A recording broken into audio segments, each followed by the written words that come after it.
Be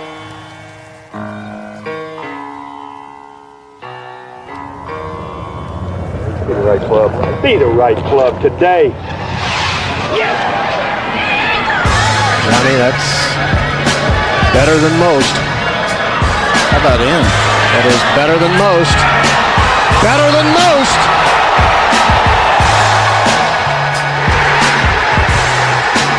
Expect anything different?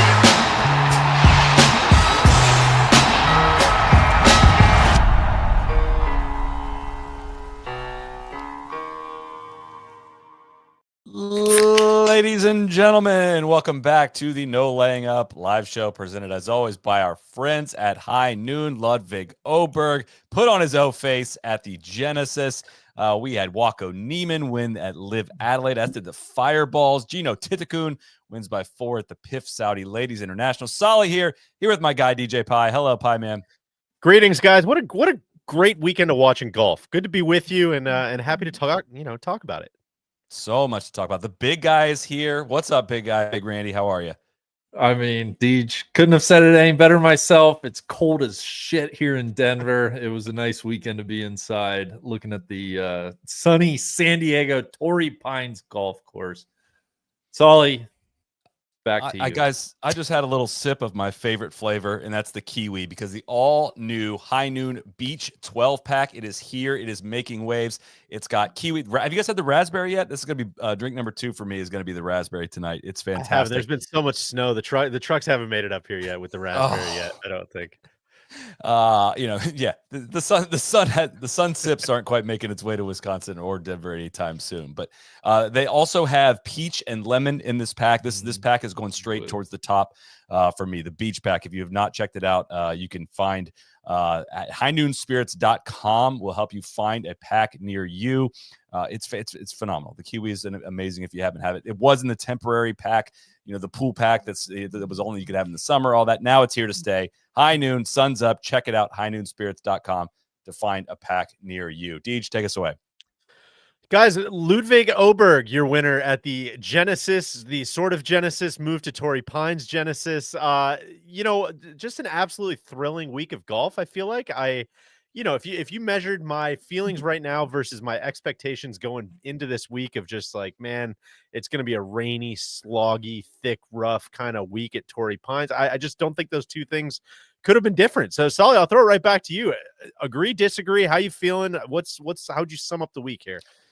Well, this week, this tournament reminded me more of the Farmers that I used to really enjoy watching. When there was a fair amount of big names that played there at the end of January. They didn't have the awkward Saturday finish, because the change in the conference championship dates of the NFL when they switched to the 17-game schedule actually really damaged the Farmers, damaged that event, and it just brought a golf course, which is not my favorite, which we're going to talk about, I'm sure, as we always do with Torrey Pines. But it was like, it's a fun to watch. Like, it's challenging. It's beautiful scenery. There was always some good suspense at the end. We got a lot more of that. I mean, just getting a chance to see the best players in the world play Torrey is a lot more entertaining than just watching kind of a mid PGA Tour event on a rather dull golf course. So I'm with you. I do think I am going to implement a strategy going forward with Torrey Pines, though. I'm going to start on Sunday, because the first I got to watch any golf this week was Saturday, and I was like, man, I'm ready for this. Let's do it. And by the end of the day, Saturday, I was like, I kind of forgot this is just a hard one to do all week. The end is usually good. It's usually plenty entertaining come Sunday, and I think I just need to save my energy for Torrey for just Sunday, and I won't be as whiny about it. The only thing I'll push back on there was this week was awesome on Thursday because the weather was so stinky. You're right, and it was really fun to watch some guys getting just battered out there by the elements. But Big, I think we're kind of aligned. I was sitting at home. We got about 8 inches of snow this week, and flipping it on yesterday, I was just like, man, it's sunny. There's hang gliders. The just sun-soaked coastline of Torrey Pines. Like, this is great. So I'm guessing you're feeling kind of similar. Yeah, that's it. And to Solly's point, it felt like this weekend specifically felt like Torrey Pines of old, where say what you want about whether you're around and invested in the Hawaii events, but I always looked at Torrey Pines as like, man, this is the start of the West Coast swing. It's nasty. I want to flip on the TV and see sunny San Diego, and That's what today swing in front of us, and culminating at Riviera, the best course on tour, but obviously that was not the case this year. So I'm glad it was a great Sunday. We'll get into it. Where would you like to start, Deej? Let's say our technology is so good it glitches out anytime somebody gets ready to say something really nice about Torrey as your Wi-Fi was started cutting out there a little bit big. It might be a situation you need to monitor, but that was well timed. I think where we start is with our champion, Ludvig Åberg, his second PGA Tour victory. Back to the Ludvig of old, I feel like, kind of just dominant off the tee, really, really good with the irons. And as TC was quick to point out in our Slack, a little dodgy inside 10 feet with the putter. So it was kind of the full Ludvig experience. I think maybe CBS might have lost him. There's a lot going on that kind of middle portion of the round today, but kind of lost him until we got to that back nine. And then he just, a little bogey-free 32 on the back. And there's your champion. But Solly, what impressed you most about Ludvig today? Well, we kind of needed one from our guy here. We needed a big one. I mean, winning the RSM, great job, like wonderful. Like, but he is heck of a tournament. It's a wonderful job. That's fantastic. He is a better player than just to have that as his only like PGA Tour win on his resume. I believe he only has one DP World Tour win as well to this point. And I know he's he's just kind of still getting his professional career started. But like this dude is one of the top 5, 6, 7 favorites every time he tees it up, no matter what the field is. Like he's one of that level player in the world. And we've seen this happen with a lot of guys. It takes a little bit of time for the win resume to match up to that profile. But this was a big one. And this one gets some monkeys off the back in terms of, he gets 18 months of leniency for me on not closing tournaments from here going forward. Right. Because it was starting to get, I had at one point typed into the agenda today, can we talk about Ludvig on Sundays, because it's left a little bit to be desired. Weekends in general, when he's put himself in contention, U.S. Open of Pinehurst comes to mind from last year. Like it was kind of a fair conversation I thought we were going to be having tonight with the way that round started, but he hit the gas pedal, went for it. I think he would have won Farmers if he didn't get sick. That's not a very bold call. He was just like 18 under par when he got sick, and when that happened just a few weeks ago. But I'm stoked for him. It's really easy to get excited about the Ludvig rocket ship now that we have a signature event win on his resume. I love our resident public defender of Ludvig, Cody, checking in. Just his first U.S. Open. I can't believe he didn't close that. That's so disappointing. Come on, he's supposed to be the dude. He did not close it. He was not competitive on the weekend. Like I need to see more out of that. Randy, what's your? I always kind of maybe this is unfair, but I always just like ask you what's your deal with this guy? What's your gut? How do you feel about Ludvig? I care so much about what Randy thinks about these guys. It's so good. Bottom line, for us, big guy. No, I like Ludvig. He carries himself like somebody that's gonna win a lot. Like he's not nervous, or like he has no whiffs of like imposter about him. He just seems inevitable, and I enjoy that. I like his get down. I like his. I just find him modest, and I like the way he thinks. I like the way he interviews. I'm a big fan. I thought today, honestly, I had lost track of him. Like, I don't want to kill CBS because I had lost track of him for a while. What's going on? I was fully expecting Mav McNealy to win, and maybe we can go there next. But Ludvig's great, and it's good to see that he's finally better, truly, after telling Neil and I a couple weeks ago at Pebble that he was better. Ludvig, the better man, Åberg. Yeah. You know what, Vic? You weren't wrong. You were just early. That's right. I think we can officially declare now that he is definitely better. I'm going to float a little question for you guys on just kind of winning percentages in general, right? So this is his second win in his 40th PGA Tour start. My quick math would say that is 5% of PGA Tour starts, and that's quite nice. Where do you see him netting out? I just pulled this page up. I got Rory McIlroy, Scottie Scheffler, John Rahm, Xander Schauffele, and Brooks Koepka in their career win percentages. I got Rory at 10.5, Scottie's at 9.8, Rahm at 7, and Xander and Brooks are right there at 5, where Ludvig is right now. Where do you think 150 starts from now, or let's just go by the time Ludvig has 200 starts, where do you think his win percentage will be at? Are we closer to that 10%, or do you like him at this 5% that he's at right now? There's a big difference.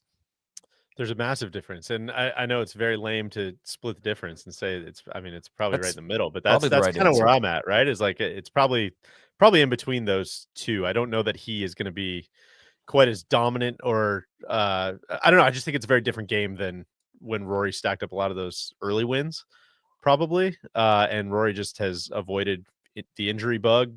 Ludvig's already had a couple little nagging injuries. Who knows? But I don't know. I mean, I think it's probably just a little north of there, just because of the way he drives it and hits his irons. Right? It's like it's kind of like if you're gonna, if you had your three phases of the ball or whatever, you're driving, your iron, and your putting. I mean, I think those are the two I would take, certainly in the way that the game stacks up now. What's interesting?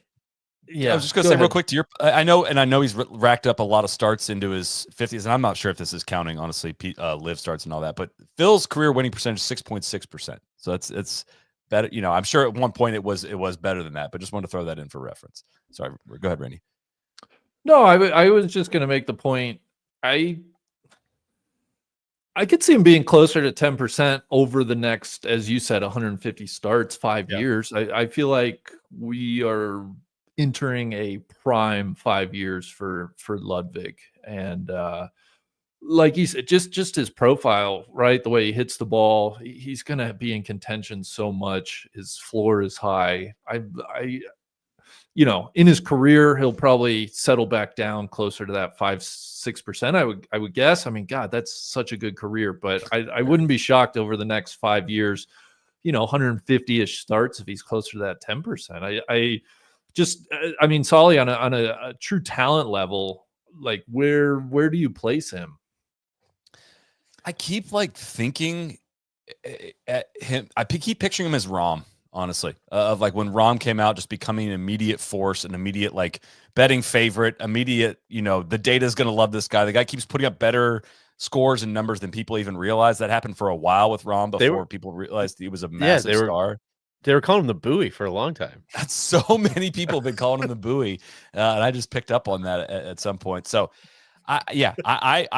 he's just a massive, massive talent that I still think is just kind of scratching the surface in terms of, I hate to just go cliche, but what it takes on the back nine on Sunday. And it was today. We just haven't seen that out of him to this point, which is understandable through your first 40 PGA Tour starts. But if he's going to go do stuff like that just once, twice a year, that makes you, puts you on track for the Hall of Fame. He is that level of talent. He's not I don't know. He's more talented, I think, than Justin Thomas.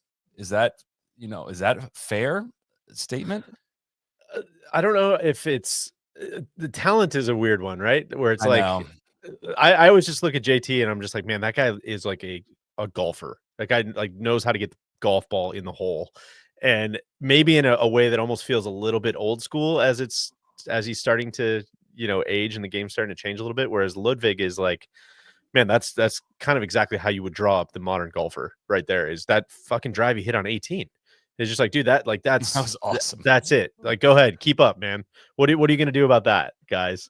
And that's where I think when we get into some of the Torrey Pines criticism and how the fairways are so narrow, everybody misses them. It's not even a driving contest. I'm like, well, some guys can hit it straight though, man. And that's some guys, it's not luck when they hit the fairway and they hit it super long. And that's where I actually had a really good time watching Torrey this week, but that's a separate conversation. So can I pull the JT one back just because I didn't say that with confidence? He's more talented than Cantlay. I can definitively say that. That's kind of more what I meant. JT's had a hell. If Ludvig has JT's career, that's very, very, very successful. So what a sick shot by Cantlay into 18 today.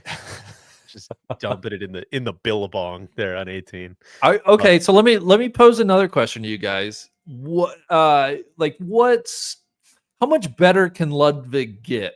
And the way I see it is, there's certainly some improvement to be had around the greens and with his putting. And if that's the case, then it's is his iron play a lot different than a Scottie Scheffler? Or I feel like, Solly, what's separating him from that next echelon, the upper echelon right now, the Scottie? Well, I mean, the fact that just nobody is Scottie is the main thing. But I mean, if you look at his season last year, he gained 7/10 of a shot off the tee, 7/10 with approach play. So 1.4 with ball striking. Doing all, he was, above average putter, didn't do much around the greens. Like his floor is just like 1.7 strokes gain average per round is massive. Like there's just not 5 guys that get better than that. It doesn't look nearly as amazing when you got somebody like Scottie doing what he did and Xander doing what he did last year. But I mean, he's not in that class, but he's not far behind that. It's just that Xander is an incredible putter and doesn't get enough credit for it. And I would not call Ludvig an incredible putter, but to put up 2 solid seasons on tour of above average putting, it's like something that Justin Thomas could benefit greatly from. Jordan Spieth could benefit from that consistency in terms of putting. So it's very robotic. He's way above average with distance and above average with accuracy, which is just a very, very rare combo. And he hits it into these spots where it's honestly hard to screw up. He is what I was so curious to see today is like he is going to rack up top 10s, top 15s. You can't. It's really hard to screw it up from where he hits it. And that's the only question was like, dude, are you going to like do the big like massive weeks where you go and run away with it, or are we just going to kind of see you hang out in this top 10 for a long time? Because we know how you can end up classifying those guys that get really close to winning but don't win. I would have hated to have seen that happen again and have you guys get so wrong about another guy. No, that's well said. And just while we're there, Tony Finau T5 today. T5 just ran out of holes after that opening 76 from Big Tone. Sorry, go ahead, Randy. Well, no, let me ask you, Deej, how much better can Ludvig get? I guess what I'm driving at is he's 25. And I think he's still adjusting somewhat to life on tour, coming off a bit of an injury. Like when Scottie was 25, Scottie wasn't Scottie, right? Yep. Scottie over the last 3 years has turned into the best player since Tiger. I'm not saying Ludvig's that, but Deej, how do you think there's a lot of improvement left to be had? Or are we kind of looking at Ludvig is close to like what he is? I think it's consistency. And I think it's, like you said, it's kind of the water finding the level a little bit of getting used to all of those things that you're talking about and figuring out, okay, who is this guy really, over a longer stretch of time. And then I think with all of these guys, it just is, like Cantlay's a good example of, man, when he's on form and he's singing, it doesn't look all that different than Scottie. It doesn't look all that different than Xander. But the problem is like it doesn't last for 4 years, 5 years, in the case of Rory, 12 years, And so I think that's the thing with Ludvig is like, we've seen a lot of these, we've seen a lot of guys go on crazy hot streaks. Dustin Johnson, Jason Day, Spieth, JT, lots of guys. Rahm, you mentioned Cam Smith. And it's just a matter of like, is it a 2-year run or is it a 15-year run? And like that is kind of the question. So I guess I think that's what makes it fun because we don't know exactly. But, and that's where I'm like, yeah. Do I think like his quality of like his, I'm trying to like compare it to another sport. Like is his like vertical leap gonna gain another foot? Like no, but it's almost more like, can you get to this? Like I would call him a top tier player right now, right? And it's like once you've unlocked that, you've kind of like beaten the final boss to get into that top tier. Now it's like the only question now is like, all right, well, how long can you stay at the top tier? And that's what's so impressive to me about Scottie every single week, including this week, is like, yeah, no, he's just okay, cool. I guess we're just doing it for another year. No, he's just gonna like, he's still that guy. He's still at his peak. And it's just how long can you peak for? And that's the question I have no idea. So that's where I'm like, man, I don't think he's gonna drive it that much better. I don't think he's gonna hit his irons that much better. Maybe he tightens up the putting and the chipping a little bit. But like, I don't think he's going to, 5 years from now, I don't think he's going to look like a completely different player. It's just a matter of, can he sustain his top golf, right? Yeah, I totally agree. And I think that's the fun of it, right? Is we obviously don't know, but there's a possibility that exists that he could find this kind of upper tier and kind of be amongst the best 3 in the game for like quite a while. And I guess where I come back with Ludvig is I just like his makeup. I don't know him that well, but hanging out with him and seeing him interviewed, like I just like everything I've seen and heard from him. And so I'm very optimistic for that reason. There's the guys that it's like this sweet spot where both the game, and I put Scottie in this camp too. The game just looks very easy, and they work their ass off. You know, there's a lot of guys where it's like, man, it doesn't look that easy for you. Like, I know, and I almost put Xander in that camp, and maybe that's totally unfair, but I'm like, man, you just seem like you work your ass off. And I kind of put Cam Smith in that category when he was on his run, where it's like, oh my God, this guy's a world beater. He's going to be this guy forever. It's like, no, he seems like he's really dedicated himself over the last, 2 or 3 years. And he like breaks through and he starts winning more and he wins a major and he becomes one of the best players in the world. But for Ludvig, I'm like, man, I don't think you need to tear that much down and rebuild it. Like, I think, I don't know. You seem like you got the mental makeup, the physical makeup, and you work really hard. And I don't know. That just seems really hard to beat. Well, he seems to have the perfect amount of, I'm going to using air quotes here, of not caring. I mean, I know that he cares, but he just doesn't seem like he treats it as life or death. And that speaks to longevity to me, of like not wearing yourself out mentally. Because honestly, the Rom comp might not even be my favorite one that I've been making. Maybe it's pre-freak out Hovland, which is kind of an important caveat of like, yeah, Hovland is not wired the same way that Ludvig is. It's part of what has made Hovland great or get to a certain height, but it also did not contribute very well to him maintaining and staying there. So to your point on the maintenance and staying, like, I just like the way his makeup fits with his ceiling. It's going to be exciting, man. I'm so stoked he bagged this one. Hey, dude, Cody, what do you got? Yeah, no. I just have a couple things that I would like to say here. Is that I think overall, so Ludvig has played a total of 3 events around Torrey Pines. The first time this year, obviously at Farmers, he was super, super sick. I think he opened with like 63 or 64 or something like that, played phenomenally. I think a lot of these places, these courses that you guys are comparing him to, the Scotties and Xanders and everything else, they have so many years of tour experience under their belt where like Ludvig does not have that yet. And you see now on his second, really completing his second year at a majority of these places, how much better he's getting. And then you add on the fact like Scovey and how much of a difference he makes having him on the bag. And that's just no offense to Jack or anything else like that, but it's a completely different ball game. And that's where I'm like, I'm right there with you, Randy. The sky is truly the limit. I think somebody's name you guys haven't compared him to yet is really, and I know that win to win, it's kind of difficult, but like, this is kind of what we thought like Waco potentially could be, is like truly a killer and go out there and just like beat down the door all the time, because it's hard with Victor and everybody else's comps, because Victor really had a better amateur record than Ludvig did, but we know this floor is just not there. So I don't know, maybe it's just caught up in the time here with everything going on LIV, but comparing the two of them, I think, if you want to look at more majors in the long run, it could be an interesting thing to dissect. That's an interesting Gonna need to see something from Neimann in a major before that. Ludvig getting solo second in his first Masters. Well, thank you for giving him credit for that. Neimann, it was the U.S. Open that he shit the bed. But while Neimann hasn't done shit with the invites he's begged for, I'm gonna put some respect on Ludvig's name for that one. I think the other difference is like Waco kind of. Can't think of anybody, let alone Waco, like who drives the ball like Neimann. Like that's just kind of the other, like Ludvig.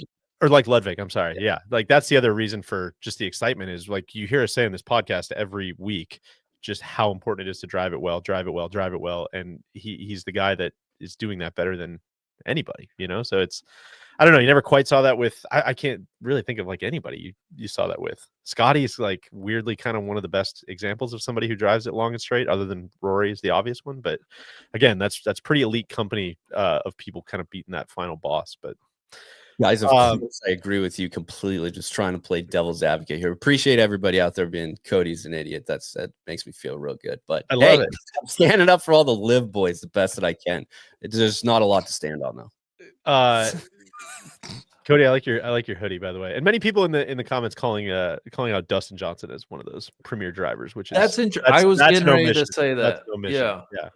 That's honestly not that bad of a comp. Like that's a pretty good comp. Interesting one. And that's another one where it's like, man, okay, there you go. There's a guy that stayed healthy for 20 years. Like that's what it looks like. It's a shitload of wins. I'm upset we didn't come up with that. I know. More so that I'm upset that he is a forgotten, truly the forgotten man. Dustin Johnson winning percentage 7.5%. There it is, right That's in the it. middle. I think that's of it. what we're talking about. That's him. Very Shout out to the interesting. commenters. I think that's the comp. I mean, and God, who who that's going to make happy is our beautiful boy TC. TC sent me about not on the pod. He's on vacation with his family. I woke up first thing this morning when we get to the back nine. We'll get to it. Just hundreds and hundreds of words in Slack of just like, hey, if you could drop these into the pod tonight, that'd be great. So we're gonna get to. I think he's earned it with this Ludvig victory. So we'll get to some of those later. But we got a lot more to talk about with Torrey Pines. But before we get there, I know some of us, Randy, are looking out our window and still seeing snow on the ground, seeing more snow than I think maybe since we've moved here. But the reality is, keep the faith. Golf season is nearly here. It's right around the corner. One indication is the Masters. Masters week begins in exactly 50 days. Whether you're already playing now or not, gear up for the season with the latest performance footwear and apparel from FootJoy. I'm wearing this FootJoy hoodie. This is one of my favorite hoodies in the closet. FootJoy has everything you need, from shoes like the new Premier Series, Hyperflex, and Quantum, to layers for whatever conditions you're dealing with early in the season, the Thermo Series for cool weather, the Tempo Series where it's a little warmer, and the Hydro Series for locations where it's wet to start out, not to mention new gloves to replace the ones you probably let rot in the bottom of your golf bag all winter. That one hits pretty close to home. FootJoy is obsessed with golf just like you and has been for over 100 years. Why trust your golf gear to anyone else? Start your season strong with the latest from FootJoy and see all the new spring drops at footjoy.com. I also got something to tease later in the show. I think we got a little FootJoy stuff coming to the No Laying It Up Pro Shop as well. So be on the lookout for that. Guys, moving on. Mav McNealy, the young man goes out and birdies 8 of his first 11 holes. Looks like a complete man on fire, and just gets snake bit by a shot at Torrey Pines, a place where he has played quite well over the course of his career. I think he's made the cut 6 out of 7 times that he's played this event. Mav's playing really nice golf, but he didn't quite get it done today. Solly, what are you seeing when you watch him? Because he seems like somebody who has significantly leveled up. I love watching Mav in contention, and maybe it goes back to a pod we did with him 4, 5, 6. I don't know how many years ago it was, when he just talked about, like, he's a very analytical mind and he's a very smart, thoughtful dude, and it has a way of communicating it. But basically, the way he views pro golf is just like, hey, man, like, don't get down about your lows. Don't worry about your missed cuts. Like, your bad golf or in your kind of mediocre golf isn't going to define your career. How do you get the most out of when you are at your best? Watching him compete in close situations going down the stretch with like that vision in my mind, watching how confident he plays, like the way he hits some of those iron shots into the back nine, the way he hacked that ball even out of the rough on 17, getting that ball up and down for par on 17. Like, he just plays with this level of confidence when he has his game. And I remember watching that. Remember that club tour on the Pebble a couple years ago, coming into 18. Like, he just has this gas pedal. I know he's only got the one win with it, but he's raised his floor a ton. Ironically, I'm bringing up this point about not caring about your bad golf, but like, when his game wasn't quite as good, he would still have great peak weeks, but just like maybe miss 3 cuts in a row after that. Now he's raised his floor so much that I wouldn't be surprised if we see this fairly more often, honestly. I mean, it's really cool to watch, and he's such a good putter when he gets hot. I remember we did a video with him a few years ago, and he was just talking about how he would describe his game. He's like, yep, I chip and putt the lights out. It's like that. God, how fun would that be to go through life with that viewpoint? But now the ball striking is starting to catch up with all of it, and I'm gutted for Mav. That's the only real downside of today, because I was, I would have been very, very happy to see him win this tournament too. And he's flying his own plane there. How sick is that? It's great, man. I love it. Big. You got to be a huge Mav guy. I don't know if anything else could be more your shit than Mav's whole deal. I like Mav. I was just going to add to what Solly said. It really did strike me getting to talk to him at Pebble Beach. I got to think it's a lot easier to treat golf as not life and death when the rest of your life is in a really good place. And I think that's what I gleaned from Mav, with getting married late last year, and he's got a pilot's license. He's got these interests outside of the game, these passions. I don't know, man. Like, I know it sounds a little cliche or whatever, but it just seems like he's in a really good spot personally, and he's kind of letting his game shine at the moment, which is fun. Yeah, and just again, hard worker and a guy that seems to get the most out of his game and goes about it in a very thoughtful way. It's just a good, easy guy to root for sure. He's Randy, to your point, he seems really comfortable in his own skin, and I think back to I think it was 2018 Web.com Tour Championship. It was here. It was in Atlantic Beach here in Jacksonville when we had the Killhouse, and a few guys kind of came over one night, and Mav was one of them. And I remember being like, oh, Mav just kind of seems like a rookie out here. He just doesn't quite, I gave him for like being out in a social situation, but just didn't seem comfortable, when he was over that night. And now, like when you're around him, he's a totally different guy in terms of he just seems very, very, very comfortable in his own skin, and has so a few years on the road of professional life will do that to you.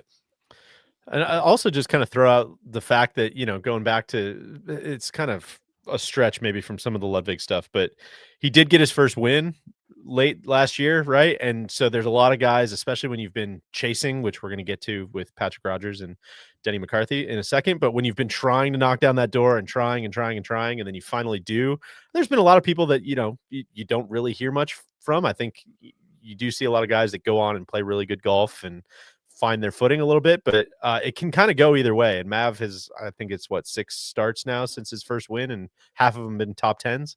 So it's good to see him just kind of keep the ball rolling on that stuff, and not necessarily be like, oh, I got a little security, I'm going to tear it all down or chase some other different thing. It seems like he's just kind of tripling down on what's working. So good for him. Good week for Mav. I mentioned Patrick Rodgers and Denny McCarthy. They made up our final group this week. I'm bringing this up. Obviously, these guys are still chasing their elusive first win. Patrick Rodgers has 286 career starts, maybe 287 now, I believe, and Denny McCarthy now 194. 6 runners up between the two of them. Solly, I'm just going to tee you up. One of my favorite takes of the week, I think. I think if this is no disrespect to Patrick Rodgers, no disrespect to anybody, of course. No, I love Mr. Rodgers. Very nice guy. I think if you make 300 tour starts without winning, you should lose your card. Like you should get you have to go back to Corn Ferry and you have to win to get it back. I don't care what happens, but like you got to win a tournament. I think that's a great rule, and I'd be surprised if they didn't implement that immediately. I think SSG is working on that. They're gonna maybe. I think Tiger has a rider on the head of their bills. Yeah, I think that's coming into play really soon. Yeah. No, I love that. I love that idea. I just at first I was like, oh God, that's a funny joke. And then the more I thought about it, the more I was like, damn, man, imagine if Patrick Rodgers only had 13 more starts and it was just the rest of the season. I would be looking every week on Thursday, Friday, exactly. Where's Patrick Rodgers at? They're about to take him behind the woodshed, just put him out of his misery. He'd have to win this week. Yeah, I was gonna say he'd have to start getting strategic with his starts. Hey man, don't waste a start at this course. Not a good setup for you. God, it'd be electric if one of those guys got to 14 left. 297, 298. They're up in the top 5. That would be awesome. So I think that started as a joke, but I'm really in on that idea. I was just getting ready to do career earnings question with Patrick Rodgers, but it's up on the screen. He's made $16 million in his career over the course of those 287 starts. That's good work if you can get it. Good. God, I feel so old, man. They said he's been out there for 10 years. I was watching him at the junior players when I was covering junior credit golf. to I know I'm somewhat making a joke here, but Patrick played his way into the signature event series last year. He's had an up and down career with injuries, and it seems like I follow him on Instagram. I just always feel like he's battling some sort of injury. I think he's had some wrist stuff, and just never really had the career trajectory take off, but played his way into the signature series last year by finishing top 50, and is finishes T3 this week, and really nice points and paycheck. He is his career is trending in the right direction is all I'm trying to say there. Here. Scottie finishes T3. Not a ton to add, other than the things we've been saying about Scottie on this podcast for the last 3 years or so. He did all the things that he normally does well. He did pretty well. Just didn't quite, a couple sloppy things here and there, but I said throw a slight caution flag here just to say the ball striking's not back yet. I mean, understandably he had surgery it is. I mean, it's obvious. It's not Scottie level ball striking just yet. I'm not throwing up a flare for concern just yet. But I think we expected a little bit of rust coming off of this, but just monitoring the situation, I'd say around that. He had a big strokes gain around the green this week, highlighted by the hole out from the bunker on the back nine today. But yeah, I mean, some weird misses. He's been just a little frustrated out there, a little down on himself, a little, a little bit Bryson-y of the fake shock on some of these balls, like drawing. That's left to right win. That threw 10 yards, which you don't really see out of Scottie. All that to say, like it's just, it's not all the way in full gear, obviously. But I mentioned this on Twitter. This is the first time he hasn't won in a 3-start stretch since these same 3 events last year. Like that is a literal calendar year. It's pretty crazy. Look out! Oh, that just means we're getting into Scottie season. Maybe it's true. Yeah, I'm with you. You're right. It's not all the way back, but I guess what's almost more impressive in a way is I saw a couple just weird decisions, right? Like bad mistakes this week and at Pebble. I'm just like, Scottie doesn't usually do that. And when other players make those types of mistakes, they're finishing like 31st, and for him, it's like, oh no, he's got a chance to win the golf tournament. And there was another time this year, like when he had that hole out, where it's like, yeah, he's probably going to win. And you kind of felt the same way on that front nine at Phoenix, and it's just, it's crazy how high the floor is. No, I'm not breaking any news there, but Pat Cantlay T5, we talked about that. Tommy Fleetwood, how many career starts does he have, Solly? Based on your kind of based on your 300 starts conversation, we might need to start monitoring that situation.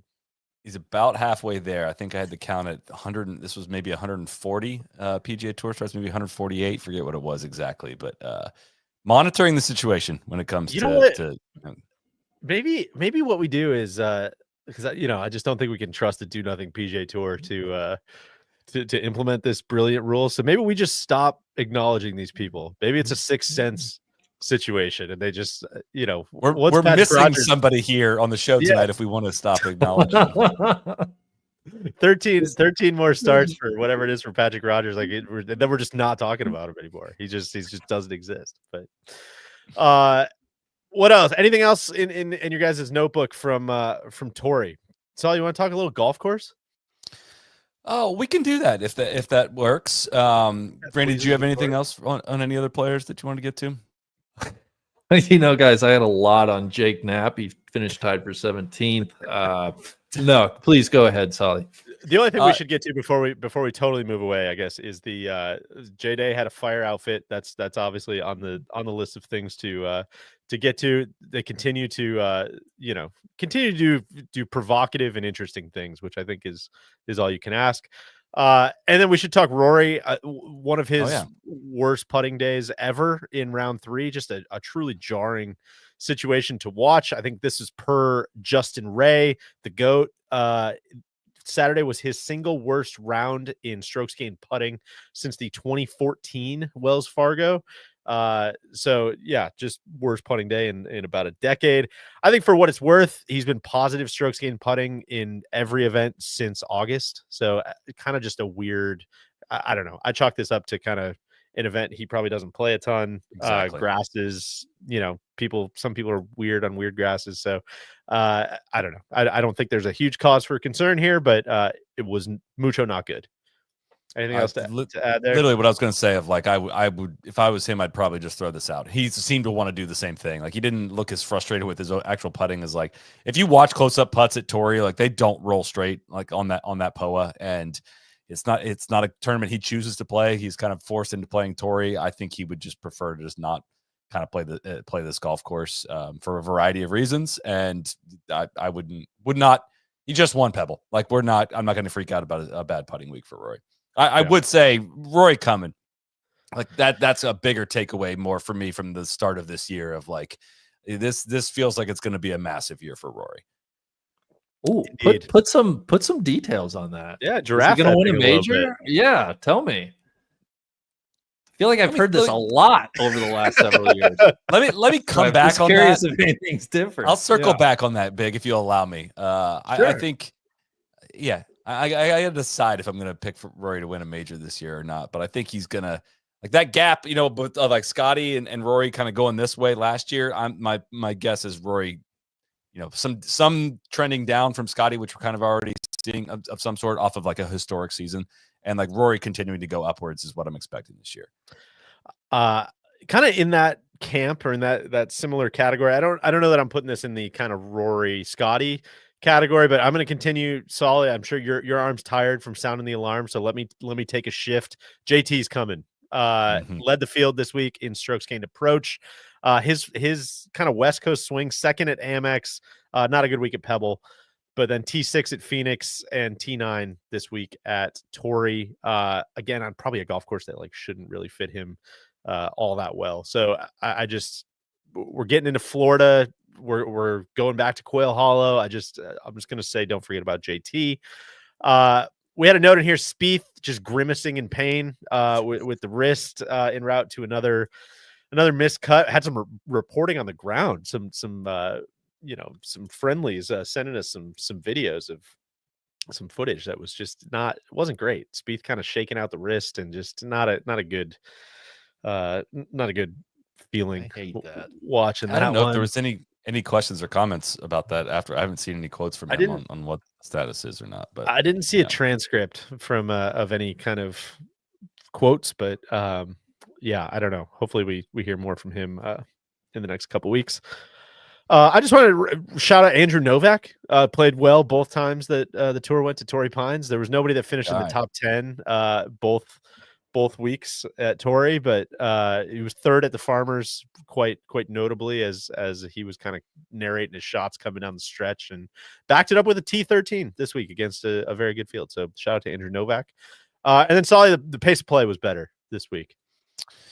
Yeah, I think it was, first of all, just on the signature event, you know, kind of thought in this of, I know I've been very pro signature event. I know there's been a lot of people, very loud people on social media, upset about playing opportunities going away, upset about the lack of cut, upset about the end of the fringe of professional golf.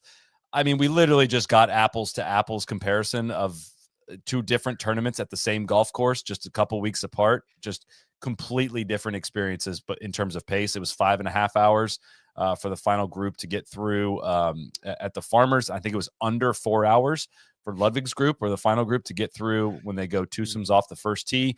You can go twosomes off the first tee when you have a smaller field, and when you have a smaller field, they cut down to 54 players. Funny enough, 54 guys making the cut. But sending everybody off the first tee, everybody played in about 4 hours today, and it was more enjoyable to watch. It was great to see a lot of the top names all together. All to say, like, I just think they need to double down on this kind of signature event model. They need to force everybody to play it. They need to come up with different graphics for it. They need live from there. They need to like actually elevate these events. But just to be able to compare it to a tournament at the same golf course just a few weeks ago, I don't know who was walking away from that, you know, not wanting this model to be expanded would be my takeaway. And at the very least, why not just like MDF the fuck out of those other events, right? Like the made cut didn't finish, guys. Sure. Like, why just cut it to 54 for Sunday? You're out of here, man. Yeah. No, maybe. Yeah, you're right. Maybe you would have shot 59 today. I guess we'll never know. Smell you. I don't know. Just I'm with you. Like, I was sitting there kind of all weekend, just like, man, why am I like? I watch Torrey every week or every year. Why am I enjoying this so much? I'm kind of twisting myself in knots trying to come up with an answer. I'm like, oh, yeah, it's just the good players.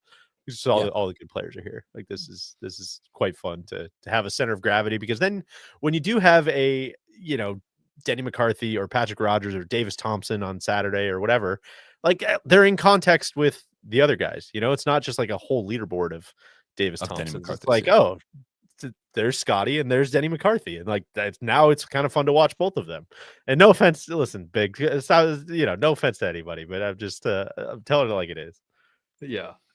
No, I don't disagree with you guys. I don't disagree. Producer Cody coming through with some clutch quotes here on Spieth, saying it's been a tough week on the wrist. I wasn't sure if I'd hit one more shot like my shot on 16 yesterday. I wasn't going to finish the first round.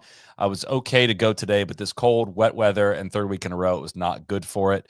He said he tried to pace himself this week and limit his practice, but the conditions took a toll, and he was looking forward to a week of rest and rehabilitation. It beat it up pretty good, but I'm hoping the next week laying off for 5 or 6 days and working on it with therapy. Just inflammation, so hopefully it will go away and will end up being a good thing that I kind of pushed it. Thank you, Cody, for that clutch find. Cody. Just final notes on a couple guys. Denny McCarthy has quietly been the 12th best American over the last 24 months. That is a massive sample size. Like That's crazy. Bad sign for American golf. And no offense. That's what I was just going to say. God, that dovetails with a question I forgot to ask about how are we looking, Sully, for the Ryder Cup right now? I'll say what I've said in the past. I've gloated about hot starts from the American side in February and got an egg on my face by the end of the year. So I would hold the horses on gloating too hard. But how are we looking right now? If we're playing the Ryder Cup right now, not good at all. With yet another European win to start the year, and just American golf kind of looking quite questionable at the moment. Because I'll ask you this question: best Americans over the last 24 months. Where do you think Russell Henley ranks on this list? And I'm guessing you're going to guess pretty high because I'm bringing it up. Yeah, no, he's like 7th or something, right? 5th. He's been the 5th best crazy American good. over the last 2 years. It's just, I think he's like 9th wild. in the data golf rankings or something, isn't he? Like I was weird. I was talking to my dad about that this week. Run us through the top 12 real quick. I can find that for you, Big. That's not a problem. Sorry, I didn't know if you had it on hand. I mean, they have a great 2025 Ryder Cup page that they track all year long, and it tracks, a bunch of things with qualification, and you can sort it by best players of the last 3, 6, 12, and 24 months. The top 12 goes Scottie Scheffler, Xander Schauffele, Colin Morikawa, Patrick Cantlay, Russell Henley, Bryson DeChambeau, Justin Thomas, Sam Burns, Tony Finau, Wyndham Clark, Keegan Bradley, and Denny McCarthy. That's and Jordan Spieth would come in at 13, Brooks Koepka 14, Sahith Theegala at 15. I will say though, Sahith has been the 47th best American over the last 6 months. It is not trending good in the right way. Yeah. And I just a little self-awareness from the squad would go. You took him over Sepp Straka. After Sepp won. You said go check the transcript. I remember specifically what I said. I said just so that we have a nice night tonight and we don't have to fight about this, I'll take him here. But I didn't. I didn't mean that. I didn't mean that. Come on. It's just it's not good. We can save that for another day. So let's talk a little Torrey Pines because there's a lot of conversation around the golf course. Why don't you like the golf course? This was great, and I don't know. You got a little something cooked up here. We have this conversation every year, sometimes twice a year when they take the U.S. Open there. Why don't you like it? Why don't you like it? You guys never explain why. We explain it every time, but like everybody always says, you never tell us why you don't like Torrey. You just hate on it all the time. I'm going to try to take a little bit of a different approach. Now, this is how live TV works, and I'm not a person that does live TV, but I did a little Google Earth. I prepared a little video that I'm going to try to talk over live. If you're watching this live on YouTube, you're going to be able to see it. If you're listening in your car, you're not as well, but hopefully I'll be able to make the points here. But Cody, if you're able to play the video that I screen grabbed from Google Earth, I'm going to try to walk you through just some examples of why Torrey is lacking in a lot of ways. So we're going to start here with just picking a couple random holes here from Torrey Pines. And we're going to look at the 2nd hole and the 5th hole, which run right next to each other and are essentially the same hole. So what you're going to get at Torrey Pines over and over and over and over again is a relatively straight hole with bunker on the right, bunker on the left, right in the landing area. It's just fairway bunkers. It ends up becoming, hey, hit it exactly right here, right between these bunkers. That's just all you got to think about when you grab driver, and the rest is just all rough. It's just deep grass everywhere. There's not obstacles in your way. There's no, as we're flipping over here to look at the long par 5 9th, just a literal dead straight par 5 with fairway bunkers on both sides. And there's one little cross bunker there, but the rest is just all rough. That's all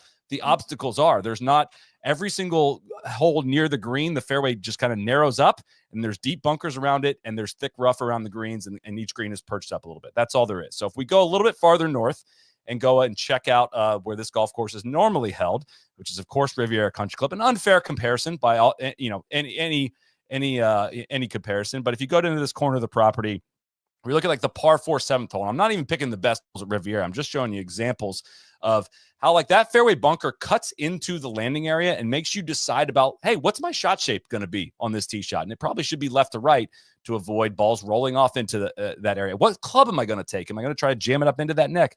Of course, going to the par 4 8th hole, you got 2 different fairways to play, depending on where the pin is, what kind of angle you want to come into this green at.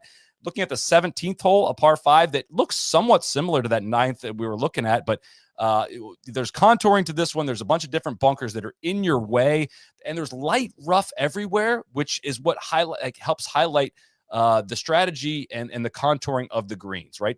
Torrey could benefit greatly from having less thick rough, like a little bit of light rough. And if the greens were relatively soft this week, if it played a little bit more firm and a little bit of light rough, there would be chances to try to hit greens, and you'd watch balls still go over it, and there'd be penalty for missing in that rough.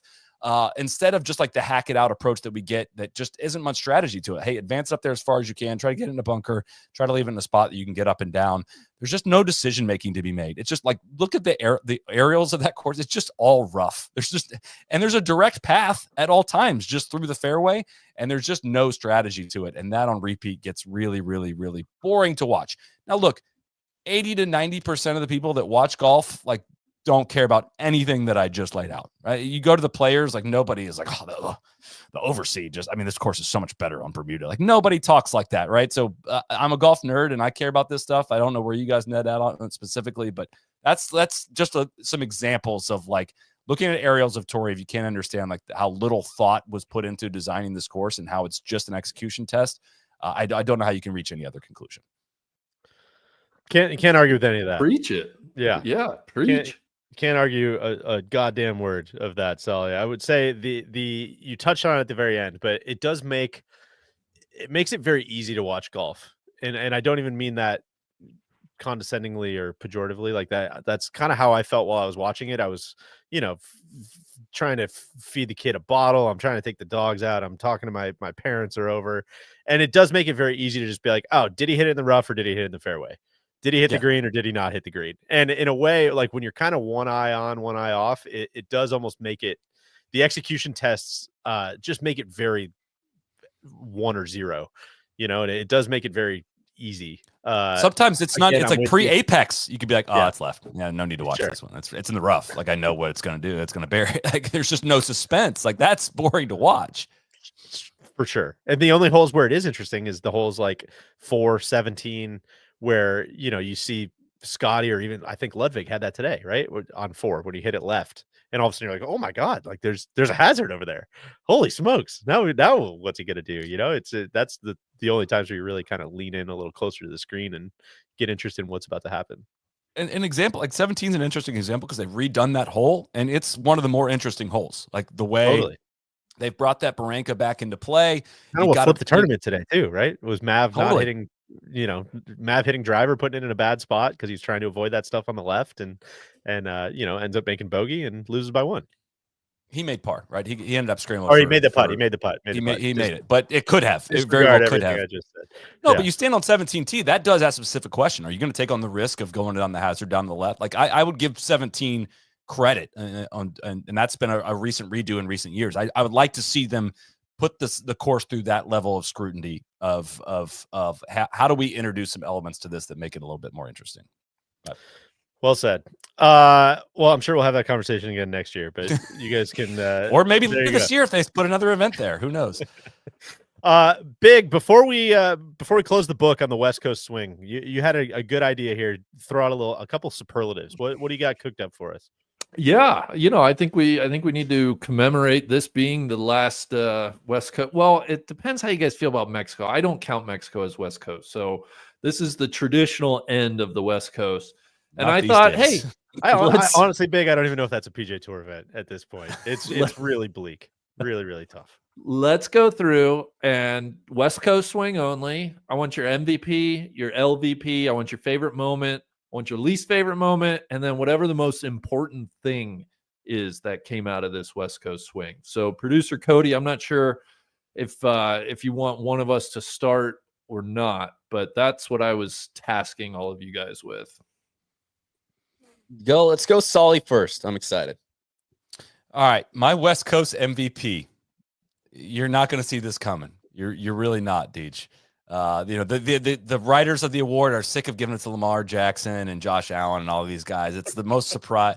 My West Coast MVP is Sepp Straka. Yeah. Let's go. The man's great. All right. He had a win. He could have won again at Pebble. He played some serious golf. He was like, he did make a leap. Like I think we were arguing about whether he's an upper tier player for whatever that meant. I still would fight that a little bit, other than to say like Sepp made a pretty big leap for me on this West Coast swing. Could it be a Taylor Montgomery situation and be completely forgotten about in 2 months? It could, but he changed my mind a little bit in this past week. So he's my West Coast MVP. God, that's awesome. That's very big of you, man. I love hearing that. I'm curious if either of you went here with his next one as well. I absolutely hate to do it. I've never hated to do anything as bad as this. The LVP can go. Of the West Coast swing was unfortunately our beautiful boy Max. It was just not quite working. He's going through some changes. I'm not writing him off in any way. It was just not competitive and not great for a guy. I love what he's saying. Like I know it sounds stupid when people probably hearing it of like, dude, I'm hitting it really great. Like it's PGA Tour golf is very, very, very, very hard. You're working with different equipment, different feels out there. You can be feeling really good and still putting up massive numbers. And I'm confident it can turn around. I really am, especially with how he's talking about things. But he was, unfortunately, for a stretch of golf that he usually eats up, that did not go very well for him. That's where I was at, Solly, because I not to put a pin in yours, but he was my LVP as well. And a lot of that is just because of the expectations of the West Coast swing, man. Like that's where he feeds. He has made a ton of changes, like you said. It kind of was one of those like, man, let's use some comfy venues and some of your favorite tournaments to hopefully like get some good vibes going and start running down the hill. And it was kind of the opposite, not kind of the opposite. It was definitely the opposite. And the thing that was going around this week that was kind of hard to ignore, that we just need to kind of read into the record, is he's into the Masters based on his finish last year. He's into the PGA based on the fact that he was on the Ryder Cup team last year. He has to stay in the top 100 in the world in order for that exemption to be valid, but I don't think that will be an issue. But he is number 60 in the world right now, which means he is right on the bubble for the U.S. Open. That locks on May 19th. They, of course, take the top 60 players. The Open Championship only takes the top 50 players in the world ranking, and that locks the third week of May. So our guy's not headed the right direction at the moment. Like you said, I know he's working on stuff and working very hard, and I'm sure he will get it turned around. But we just, we got to call balls and strikes, Randy. I love it. I love it.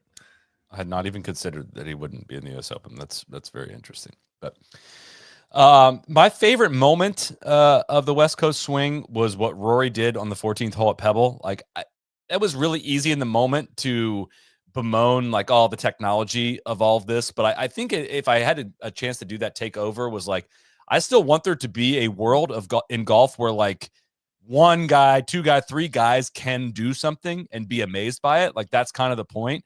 I think if everybody was hitting 14 and 2 and going over this corner and dropping 7 irons down the chimney, it would be a problem. But like Rory did that in route to winning at Pebble. Like that was a pretty freaking awesome moment. And I think if I had that one back, I would, not focus on the technology that moment and just marvel at those two golf shots. So, well said. My least favorite moment was the CBS intro today. I love my team at CBS. It was not their best day. They lost track of a lot of things, and they were late coming on. Of course, the "And I'll Rise Up" song, just showing slow-mo swings of golfers. That was. I don't know if that was supposed to be something. They didn't really tie it back to the fire or like, the inspiration that was this tournament. It just, I hit the slack and I was like, oh God, no, don't do it. Don't do it. It was the cringiest possible way to have opened the show today. That was my least favorite moment of the West Coast swing. Most important thing. Yeah. Most important thing. Rory looks really good. I think that's important. And he, is playing really good golf. I know I wrote that down before he had this kind of Sunday that he had, but he is playing really good golf, and that is noteworthy heading to Bay Hill, heading to Players, heading to Augusta. I'm feeling good about McRib. That's my superlatives. All right. Can I jump in here? Please. We don't have to spend much time. My MVP I submitted. I voted too early. I had Mav, I believe, as my MVP, and I submitted that when I clearly thought he was going to win the tournament today. That we'll gloss past that. My LVP though, you know what? Still great. I think he would have been receiving votes. still, even Yeah, despite I the think fact he he got didn't some win loads today. I think a heck of a nice West Coast swing for Mav still. I was thinking about Sep. Rory for efficiency winning one of his 2 starts. It's nobody really separated. I was hoping Mav would today. My LVP though, guys, love this. I hate to do it to him, but my guy Rafael Campos, got to give him my LVP. Why, you might ask? Well, that's So many a great people question. are talking about this. I know, exactly. This is so big of you. Can I tell you, he played 5 West Coast events, starting with the Century, where he finished 57th out of 58 finishers. And then he proceeded to miss the cut at the Sony, the American Express, the Farmers, and in Phoenix. So my guy had a tough West Coast swing. I gotta say that wasn't on my radar, Big. That's why the golf world needs intrepid reporters like you. Yeah. God, he's at the airport on Monday morning listening to the pod. Fuck, man. Fuck, man. I'm an hour into my favorite pod. Big Ray just taking swipes at me. Well, I'm sorry, dog. It was bad. Like about as bad as it can get. So I guess that's the good news. Can't get any worse. My favorite moment ties directly into Solly's most important thing, and that's Rory winning AT&T, because it's going to get everybody so fired up. This is the year. Rory at Augusta. He's definitely winning. And I cannot wait. I've seen this movie before. It's one of my favorites. I happily await the next chapter dropping this April. Just re-released in IMAX. coming in April. Exactly. I love it. So that's my favorite. My least favorite moment was Cody, can you flash a graphic here? I'm kind of forgetting what my least favorite moment is. He blocked it out. Yeah. I can't. I did no graphic provided for this one, but I'll read your notes for you. Missing Riv this year because of the fires was released. Of course. Yeah. Thank you. That's why I couldn't remember it, because Riv is always literally my favorite thing about the West Coast swing. Obviously, I understand why it wasn't at Riv, but just a bummer that we were, we get it once a year. We didn't get it this year, so that's a big bummer. And then my most important thing, I just wanted to kind of shine a light on, the Xander injury. And I just think it's important from a holistic golf sense that, he's hurt. We haven't seen him since Century. It's a big question mark. It's a little up in the air. One of, the best 2 players in the world, how things stand, especially coming out of the West Coast swing. So just wanted to ID that. Is he one of the best 2 players in the world right now with how Rory? Well, I guess. Well, coming out of last year, we don't know. That's the problem. Yeah. I'm with you. Can Rory win all 4? If he can, then he's the best player. All right, I will go through mine quick. Not really a ton of overlap. Listen, I went with MVP Patrick Mahomes, Scottie Scheffler. He played 3 events. He put a wine glass through his hand, and then he played 3 events, and T9, T25, and T3. So I just very impressed at him kind of picking up where he left off, threatening to win 2 different events, and just it makes me very excited that I think we're going to continue, like we said, with the Ludvig conversation. You never know how long the peak years are going to last. And I think even if Scottie doesn't back up what he did last year, he's still going to be in the mix at a shitload of tournaments, which I think is good for golf. LVP, I already mentioned my case here, same as you, Solly, that purely based on expectations and kind of, the time of year where you think our guy's going to really cash some checks and break some necks. Favorite moment, Solly, I originally wrote down the tee shot on 14, and I was like, that was up there for sure. And it was something else actually that happened that week, and it was Tiger spiking his ball at TGL after just throwing it on the ground as hard as he could after this is of course like the same day where he's called for the shot clock violation. Jupiter Links is trying to get off the schneid. They're the laughing stock of the league, and No, they're not. He buries that putt and just fucking I throw it on the ground. God, it made me laugh so hard. Solly's holding up his Jupe Links hat, which is fantastic. It's just, did I spend $40 on a terrible Fanatics hat? I did. Do I know why? I don't. I'm just very committed to this program. God, it made me laugh so hard. Big to your point on Xander, I actually went so far as to say that was my least favorite moment of the West Coast swing. Was like, this sucks, man. Like I saw we did that pod about Scottie and Xander and putting their seasons into perspective last year. The guy won 2 majors.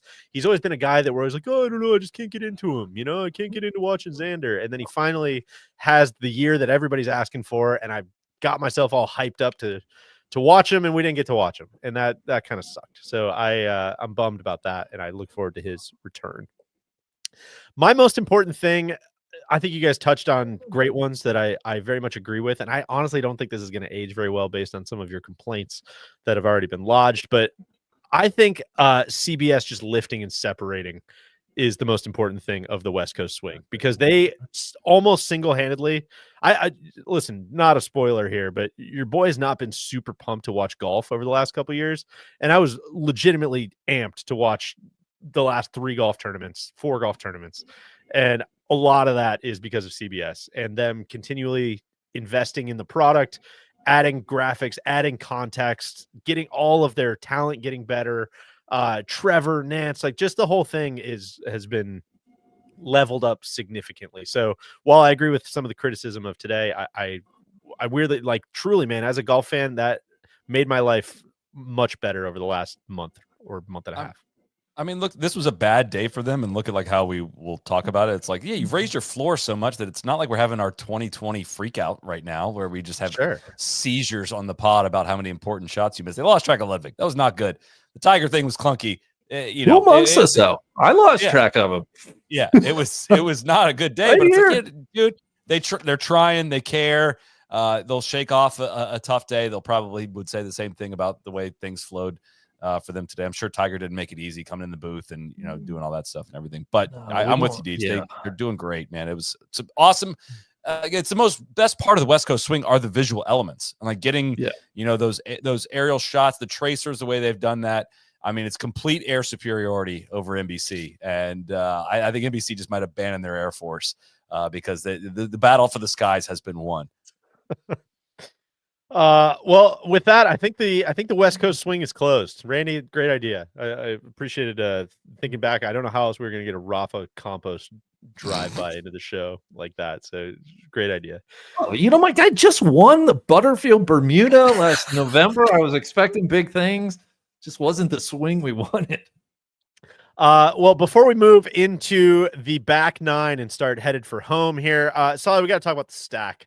The stack is a complete system for biohacking your club head speed. You've heard us talk about this numerous times on the podcast. Weighted swing trainer that really is going to help you get the driver speed up, get the ball speed up. I'm grinding, man. I'm grinding. Solly, I've hit the plateau. Gotta go.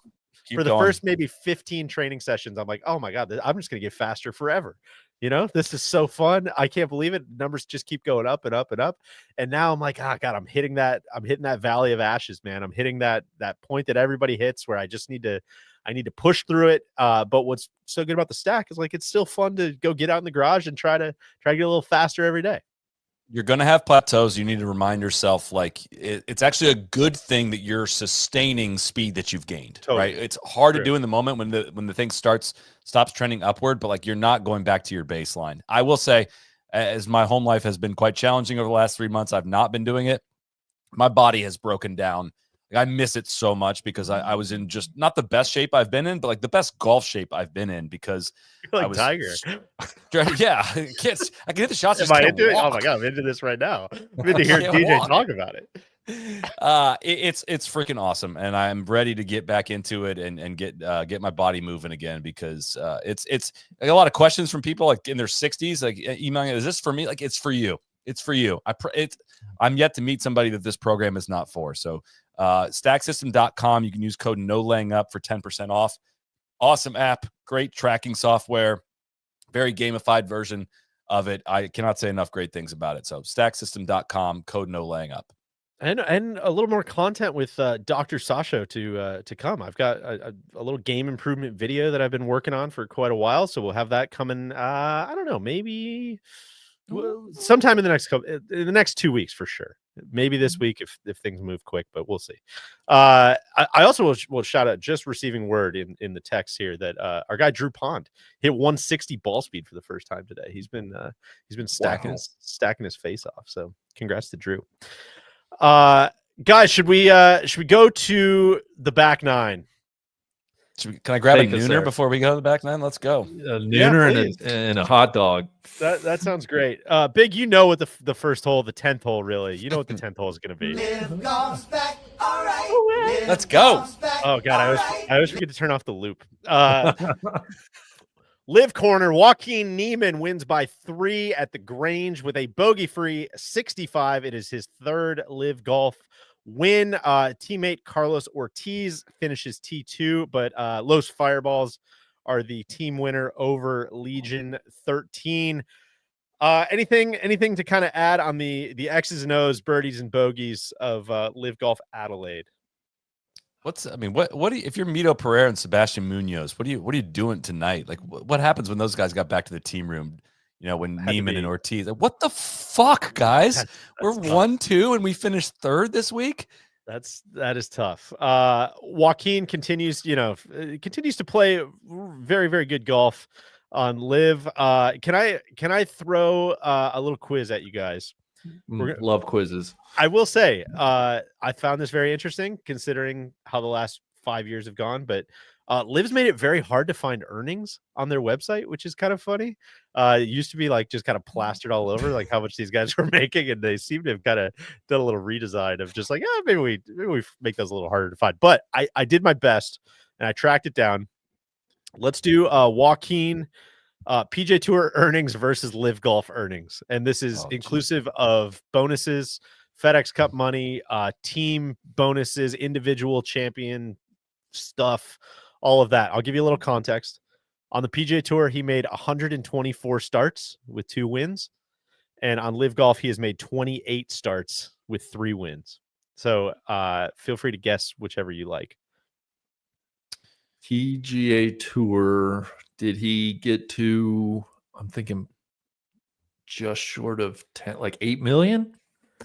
Oh, more than that, I would say. More? I would say 22 million on the PGA Tour, 38 million on Live with this win. 15.5 million on the PGA Tour. With this win, he moves to $44.1 million on Live Golf in 28 starts. $17 billion. Just all the money, man. Just all the money. We'll get to some of this, but that is more than the revenue in 2023 for Live Golf UK, like for Live Golf UK, for all of the Live events outside of the US. Joaquin Neimann has made more money than they made in that 1 year. They made 37 million in that report. But something seems off with those all of that, Deej. I can't put my finger on what it is, but something seems off there. It's again, lobotomizing yourself and taking yourself out of the last 5 years. Hard to argue. I don't think his financial advisor would say that he made the wrong move. Lot of dough. But yeah, that was quite a stark difference that I saw. As far as Live Golf Adelaide goes, I feel like maybe we've had this conversation kind of year after year. Looks like an unbelievable event. The city of Adelaide completely shows out. I saw it on my Instagram, a bunch of friends, that we've met down in Australia, going over there, having a great time. It looks like an unbelievable event to attend in person.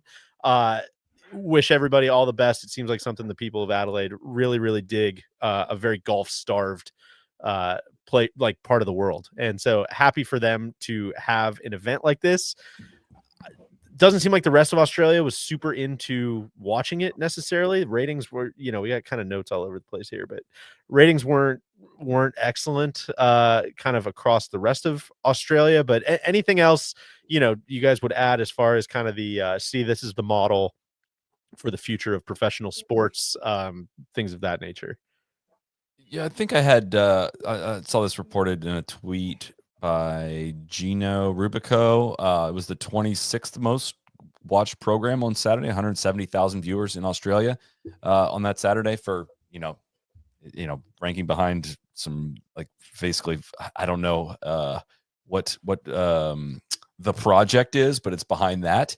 All that to say, like they do an incredible job with the in-person experience, and it's not a great golf course, but it's a great style of play. Like I enjoy flipping it on. I tried to watch it late last night, found out it was on tape delay here in the United States after being told that the Fox deal was going to be such a game-changing move. And I believe 54,000 people watched it, or some, I don't remember what this amount was, but a very small amount of people were watching it on FS2 as well.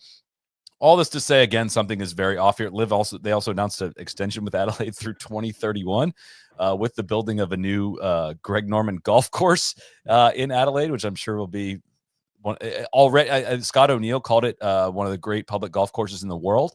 Hasn't been designed yet, which is interesting of note. But it's hard. It's hard to flip that on. Like see all those people having fun and say this is a terrible thing. Like I think LIV Adelaide is additive to the golf environment. I think it is unique enough that it's hey, that's different.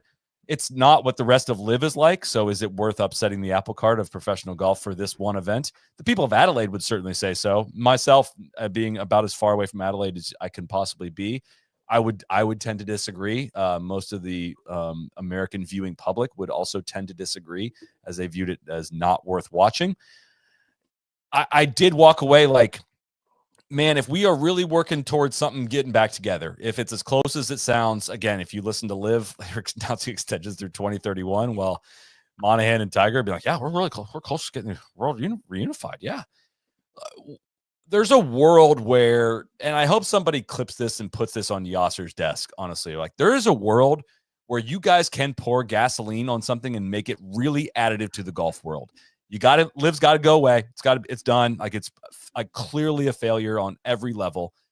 Why not take this money that you're lighting on fire when you get involved with the SSG or whatever and pour it into the Australian Open, make it a signature event on the PGA Tour schedule, make it $30 million purse, save the money you put in LIV, and just the tour can help subsidize some of that. Make it a great golf event for a country that deserves a great event. There's a way to overlap this Venn diagram of this country wants golf very clearly, will show up for it, create an awesome environment. They have world-class golf courses. It's far for a lot of the guys to travel. They don't want to do it. There's a lot of reasons not to, but if you put up a $30 million purse, put up a lot of FedEx Cup points, those guys are going to be there. That looks like reconciliation to me. Call it the PIF Australian Open for all I care. I don't care. Have your wins, but let's start putting this towards something that's additive to the golf world as a whole. And then we can start picturing a world where this all makes sense, but also extending through 2031. I'm as confused as ever about where this is actually going. I mean, I'm sure there's all kinds of opt-outs for stuff like that as well, right? If they can just not pay. Or if LIV changes or goes, I mean, there's no different than the PGA Tour's TV contracts having the world ranking opt-outs, where it's sure. If something materially changes, I'm sure that is not an ironclad we have to host an event even if there's no league sort of situation. But I think what the biggest disconnect to me on a lot of this stuff, and I agree with everything you just said about pouring gas on Australian golf and making sure that the people who are propping up the best, what is very clearly the best event on LIV, should be rewarded for doing so, right? And if you're going to try to have some compromise in all of this, God, those seem like the people to reward, or the people who are actually showing out for this thing. But I think what is really hard to argue with any kind of straight face is just I know it's a fun time in person, and I know you're getting all kinds of people through there and everything, but that is not the future of pro sports. Not the product. The product is not ticket sales and beer sales, and that's how you go pay Joaquin Neimann $44 million over 2 seasons. That's not how it works. It has to come from they have that at the American rights Century fees Championship, right? They have that exactly. at hit and giggles. It's not that doesn't make it special, and it by any measurement, the LIV product is a complete and total failure. Bryson can get millions of views on his YouTube channel and is one of the most interesting and marketable guys. And they can't draw 100. They drew 114,000 viewers at their best event. It's a complete and total failure. And I know the standard message that you read from the bots is it's not about the US ratings. It's about the it's about the US. There's the reason why they host the most events in the U.S. It's about the U.S. Like the Saudis, for well-documented reasons, like want to have relationships with corporate America, where a lot of dollars are spent, and they want that open relationship with American corporations. Or else they'd stand up another event in Australia, but they don't do that. Why? Because what they're telling you as their goal is not their goal, and that's why the product looks the way that it does the other 13 events, and they're not doubling down on this in terms of really capturing that market. It just doesn't really actually matter. Big, anything to add? No, I think you guys kind of touched on what I was going to say, and that to me it feels like the LIV Adelaide event is more just like a great party. You know, it reminds me of how people used to describe Cubs games, and like center field just being like one of the best bars in the world, and there happens to be a baseball game going on. Like I guess that's my sense from afar on LIV Adelaide, is like, hey man, it's summer down there, like let's go have a freaking party, get drunk, watch a few golf shots. But I don't, Solly, to your point with like the TV ratings, and like I don't think the product, the golf, is driving any of this. And so to me, it's just like, yeah, it's a great party, and I'm sure it's fun, and have your beers. But I don't know how you. I don't know. Like at the end of the day, what is that? You know, like I don't. Well, I think this is where we get into maybe the next bullet point, which is there was a write up from I believe it was the Money in Sport newsletter, and kind of repackaged by Adam Schupak at Golf Week, pulling some of the bullet points, just looking at basically some of the financial filings from it's LIV Golf UK. So it's basically all of the LIV operations outside of the US. And they were going through the 2023 season. So this is a little bit old, you know, doesn't take into account last year, but still it's kind of their second year of operation. And it basically surmised that the PIF's total investment into LIV could approach $5 billion by the end of 2025. And my point is, do you know how many fucking beers you have to sell to make back $5 billion? Like, that's not the product, man. That's not what it is. Like, there was a note in there that their broadcast rights income for the whole year was $3 million. Again, it's not apples to apples, but the PGA Tour is what, almost $800 million a year, something like that. It's like we're just operating on like orders of magnitude of irrationality here. Way too comfortable just saying the B word there. 5 billion, like that's 5,000 million. That's such an absurd amount of money to spend on not even the best golfers. Like it's a few of the best, but it's not all of the best, despite some quotes we'll get to here in a little bit. Like, it's absolutely absurd that this has gone on as long as it has. Yeah. So well, no, I was just going to pull out, you know, again, like you said, Deej, this is from 2023, but LIV Golf outside of the US is operating, had an operating loss of $394 million. And it just, I don't know. It makes me almost upset the more I think about this, because like, I'm not even like, I'm past like the LIV, whatever, like it's cool. But when we start talking about the PIF, you know, investing into the PGA Tour and where you can go with the, like, I see a bunch of people, like, I don't see the roadmap to making golf this hugely profitable global thing, pro golf. And it just kills me that we're going to spend so much money and resources like trying to prop up the professional game, and at the end of it, it's like it's going to be a fucking disaster. I don't like, where else are we going with this? Yeah, you know, these guys love golf. You know, for $5 billion, you could make golf clubs and hand them out the world over to kids. Like, what is the goal if you love golf? Right? Is it the Augusta membership? Like, give our guy an Augusta membership and let's be done with this. But if it was just true, like, oh my God, this guy loves golf. Like, with $5 billion, you could do so much more good for the game of golf. And I guess ultimately I just get back to like, God, this seems like a titanic waste of fucking money, energy, time, resources. And we've had to talk about it for 4 years now. And it kind of pisses me off too. I'm sorry we're repetitive on it, but like, it hasn't evolved. past this part of the conversation in 4 years. And I was just looking this up as of December 2023. I'm sure it's grown since then, but the public investment fund had assets of $976 billion. So if they've spent $5 billion, that's like almost They a could half spend a 5 by percent. the end of this year. Yeah. Almost a 0.5% of the total assets on like a non-functioning golf league. I know that 0.5% doesn't sound. That's so much of the fund. I know it's still a drop in the bucket, but I cannot describe how small of a part of a portfolio expenditure on a golf league should be amongst all their investments. Like that looks like a lot to me of that actual fund. And I'd love to hear. Yeah. Jason Kokrak's and Brendan Steele, Charles Howell III, Harold Varner, Mean Dean Burmester, who else? It's just Lucas Herbert, Blandy. just a lot of these. Blandy's earned every penny of what he's gotten, but it's anyways, I don't know. We're playing the hits here, I feel like. But for comparison, when you said the 5 billion, I was like, what's the market cap right now of a Acushnet? Shout out Titleist. And that's like $4.1 billion.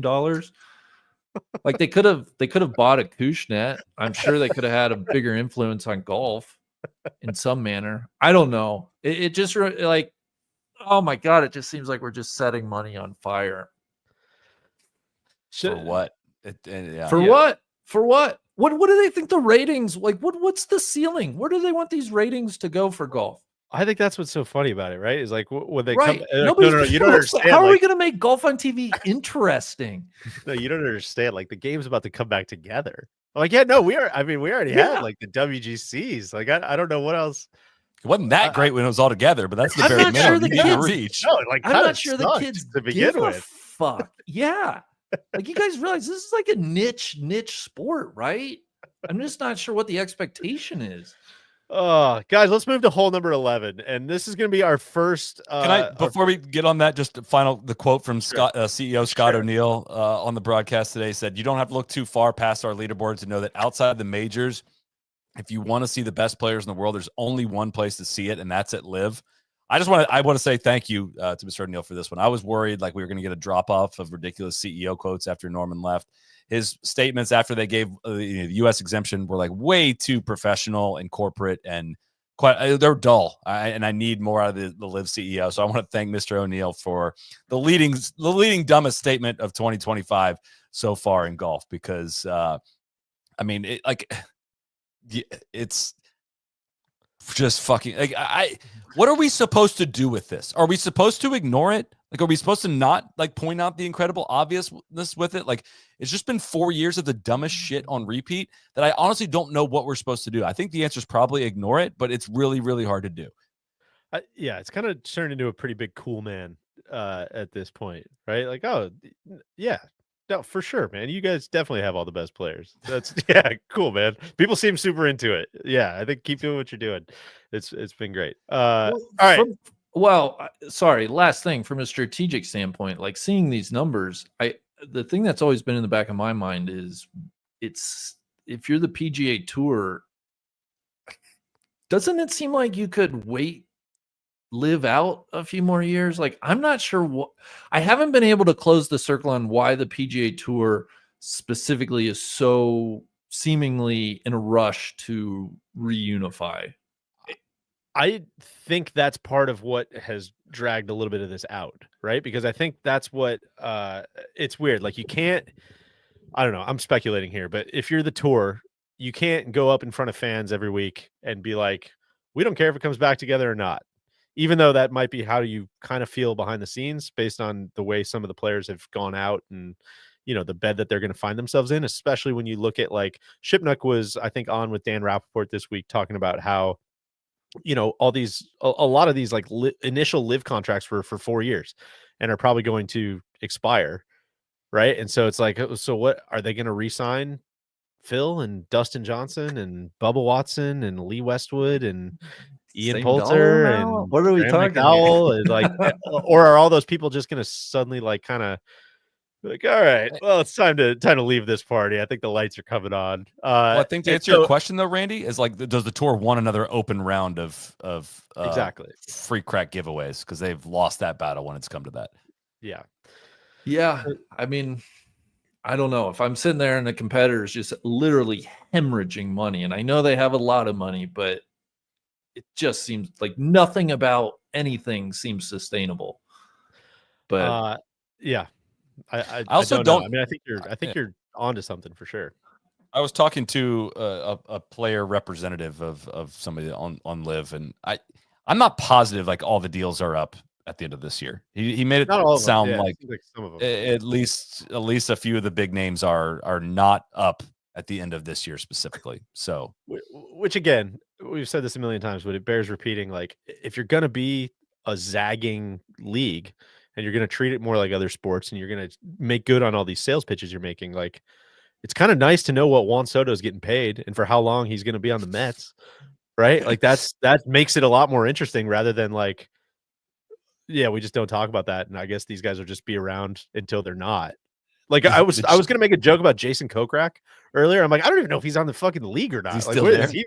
Like, does he play golf? What is he? I don't even know what he does. You know, the GM of the High Flyers is tweeting more about Doge than he is the status of his franchise that he invested his entire life into. Yeah, that's interesting considering the efficiency of maybe the business that he's working for. But the let's dive into hole number 11. That was a lengthy opener there, guys. Yeah. No, it's good. All right. So this that was the spear, the long like par 5. That par 5 that goes across state lines, wherever that is. It's what is it? Myrtle Beach. I've played that course. I'm gonna look that up. Sorry, it's a sweet. We missed that one, D. We missed that par one. 6. Yeah. All right, so this is hole number 11. There's gonna be 3 holes here that were from TC. I woke up this morning, as I mentioned, 8 o'clock, just hundreds and hundreds of words of notes that he wanted read into the record. Don't clip any of this as my own thoughts. This is TC's. I'm reading TC's thoughts here. These are not my thoughts. Quote. LIV Adelaide is clearly demonstrating there's an underserved demand for pro golf outside of Melbourne and Sydney, and also the Australian TV ratings show that is clearly not capturing the hearts and minds of Australian golfers. If only there was a proud national open that could move around the country and already whores itself out to various state governments that subsidize hosting it. It took a year or two too long to realize that the co-ed format didn't work. He's, of course, talking about the Australian Open here. That the co-ed format didn't work, and that the compromises made did just that, compromise the integrity of a national open, all caps. It's a nice progressive idea for another event, not the Australian Open. James Sutherland needs to be terminated, and Golf Australia needs to clean house and get some competent people in place and get them to the table with creative solutions and proposals. Take advantage of this chaos and disruption. I'm tired of hearing about the commercial sponsorship market in Australia and how it stinks. AO Tennis and F1 and AFL seem to be doing just fine. All caps, figure it out. Or get PIF to underpin something and do it with taste and tact. What a worthwhile investment that would be. Instead, we get the worst of both worlds. Shifting gears. Blandy solo fifth, and the creative / colorful Spanish speakers played well on a course demanding it. Surely a tribute to Solly's guy Sevi. He continues. Moronk finished -6 in his last 5 holes and went from 37th to 12th over a 5-hole span. LOL. Pitiful week for the cliques overall, though they do seem to have a new social media person who loves replying to my comments on Insta. Ketterup seems to be out of his depth. We'll pause there. We'll come back. That's section 1 from TC. He continues fast and furious after that. I love when TC information or takes or information like clearly come from someone else that's like really worked up about like the governmental leaders in Australia, and it just becomes like his personality. Guys, I had like devastating potential news about that par 5, that par 6 in Myrtle Beach. I think that course closed. Farmstead looks like. I know. I hate that, man. I feel like there might have been one of those in Iowa or something too, but I have to double check that. Randy, take us to hole number 12. Would you? Could have saved that if they wanted exactly, to. Man. You got 5 billion laying around. Just save this historic par 6. Yeah. Well, speaking of the PIF and my good friends in Saudi Arabia, I wanted to just drill down into Gino Thitikul winning the women's Saudi this weekend.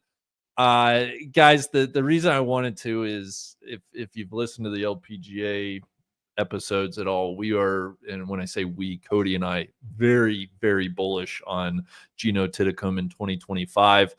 After her 4-shot victory this weekend, she was quoted as saying, "To be honest, I didn't think I'd be able to win my first event of the year at all, because after a long offseason without playing tournaments, you need to adjust a little bit on the course. But winning here is a huge advantage. We can take this form and carry on the good things that happened here. More than anything, I think my team will be proud because we've worked really hard in the offseason, always trying to get better. Having a win here means we're moving in the right direction."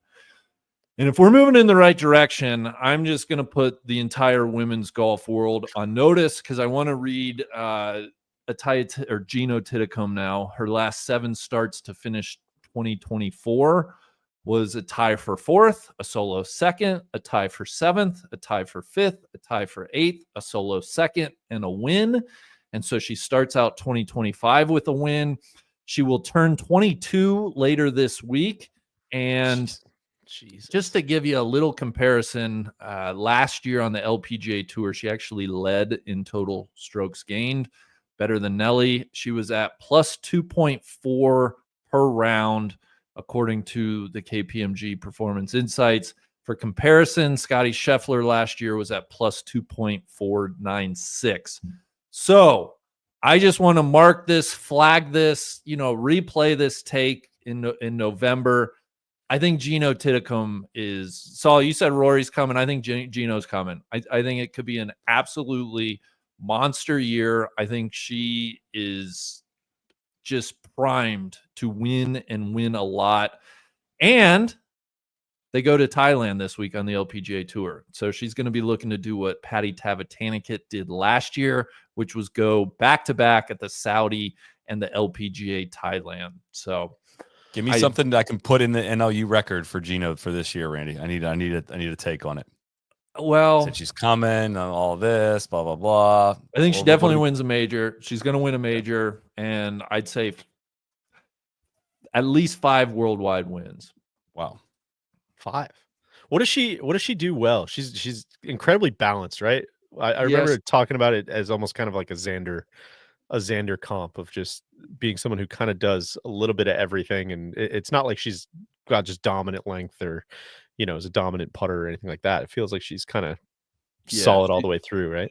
Solid all the way through with like exceptional, like her putting has been unbelievable. Really good short game and a really good ball striker. Just like complete player. So Nelly last year was at plus 2.37 strokes gained total per round.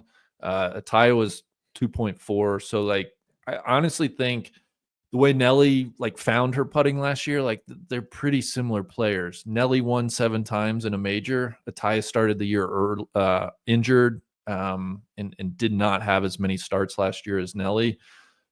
But I think those are the 2 women, man, in women's golf that I think they could have an epic showdown of a year this year. Hopeful, fingers crossed.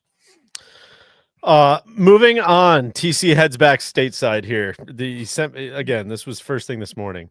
Quote, Ludvig is back.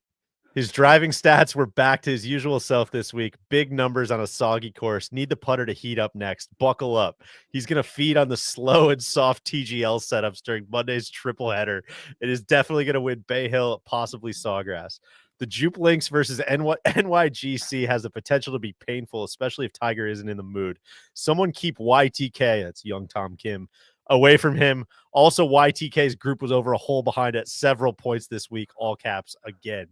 In other TGL news, we've got Team Rose versus William Ho and Fleetwood versus Pat the Hammer Cantlay in singles. These matchups are meh across the other 4 games. I also need Solly analyzing the implications of the modified hammer rule. We're going to get to that. And I'd like to commend the TGL folks for changing it on the fly. If only they could do so with their launch monitor technology as well. Tommy is clearly trending. I'll be monitoring today, just not watching. Big Tone is using the Genesis to prep for a duel with Los Hoygards at the Mexico Open, which is a fake national open. Was a real national open when it was on PGA Tour Latino America and the Nationwide Tour, and the likes of Justin Huber, Alvaro Ortiz, and Ted Purdy were past champions. Getting this thing moving back around the country is essential. Stop. Like, honestly, he's just at the airport just firing this stuff off this morning. Well, I'm like, Tron needs to be posting this stuff on Truth Social. Like, these just read like screeds. Screed is such a good word. That's a really good word for it. All right, next hole, Full Swing season 3 trailer came out this week, includes Bryson, but according to Sports Business Journal's Josh Carpenter, it sounds like Bryson declined to actually sit down for interviews. It's just going to be kind of probably just kind of footage from either outside the ropes or kind of, nearby rather than full participation. We can keep it tight, but Solly, what's the excitement level for season 3? I think I'd previously voiced that I wasn't very excited about it. Seeing the trailer and all that, it's kind of like, you forget they do have audio and clips and video of stuff we've never seen, right? Like there is a fair amount of stuff in there that, it's like, I don't know. I don't necessarily want to get into the details of Rory's divorce, but like they may have some stuff there that we've not heard on the topic, because that's what they alluded to, at least in the trailer. It's like, okay, like that's kind of behind the scenes related stuff that, we don't get every week. And, the President's Cup stuff actually looked pretty cool. I know it was kind of a dud of a President's Cup, but I think more excited for it than I previously expressed was where I was at. I did just highlight that Bryson thing of like all this renaissance he's had of personality and all this, and like still refusing to sit down for Netflix. Bryson's willing to go out there put himself out there when he can control the narrative, but doesn't want to do it with Netflix. It's just kind of I roll my eyes at that. But that's kind of anything will come directly from me and my team sort of classic. But Big, anything to add on the Netflix side of things? No, I was going to throw it to you. Anything for you to add? No, I'll co-sign what Solly said. I feel like it's kind of part of doing the job at this point. There might be some nuggets here that kind of either turn into just memes while you're watching golf, or things that just kind of add. They kind of become part of the golf watching consciousness.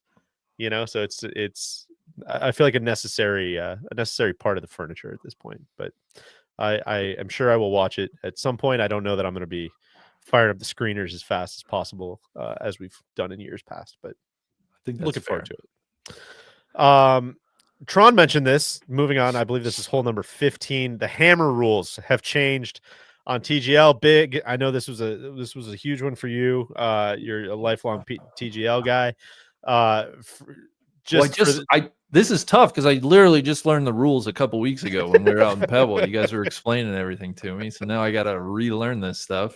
Cantlay basically was, I think he kind of, depanced the hammer rules by just pointing out like this is very stupid and cannot help us at all if we were to throw it. So a lot of these, these things are turning into lopsided events. One team, whoever's winning, gets the hammer, and then they just don't throw it because why would you? So what they're doing now instead is each team starts the match with 3 hammers. And you can throw 1 hammer per hole, but teams can throw it at the same hole. I'm sure they're going to explain it during the triple header that's coming. So that's probably about all the time that we need to spend. I believe there's 4 matches this week, Big. So make sure that DVR has got some space to it. There's 6 hours of TGL golf tomorrow, or today if you're listening to this in your car, on Monday on President's Day.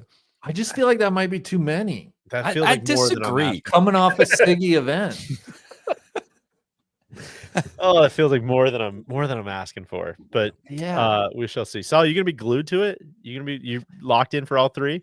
I mean, holiday means no school. Like I don't know what. I doubt I will be. I'll have it on the background, but I can very much see myself being quite distracted tomorrow with the sickness going through my household. But Tuesday, when my squad is up, I'll be there. Jupe at New York in Jupiter, but that's going to have huge playoff implications. If we can sneak by New York, we need a win over the bottom feeders there. That's going to help us lock in that 4 seed. Jupiter at New York in Jupiter is pretty good. I'm committed. Like I legitimately am rooting hard for Jupe Lakes. Like I'm surprised at how fast I've gotten behind a team here. Congratulations. but it's all a joke, right? Like that's like kind of. I just need some reassurances from you guys. Like we're all like it's a joke. Like mostly, yeah. But I really I want him to win. Come on, let's go. All right, 16th hole, the end of TC's screed. Other things I was monitoring this week. 2 new board members on the PGA Tour. Monahan still can't find a competent tailor in Ponte Vedra. His casual office hours hit with media at Torrey looked and sounded painful. Lots more intel coming in about Alex Smalley's overbearing mother, a.k.a. the momager. Stories are wild. Stay tuned. Wanted to shout out James Colgan's piece on Dottie once more. It was excellent. Dottie rules. Has that dog in her, driving across the country to Torrey because she can't fly right now, post knee replacement, and then gutting it all out and walking the course. Immense respect.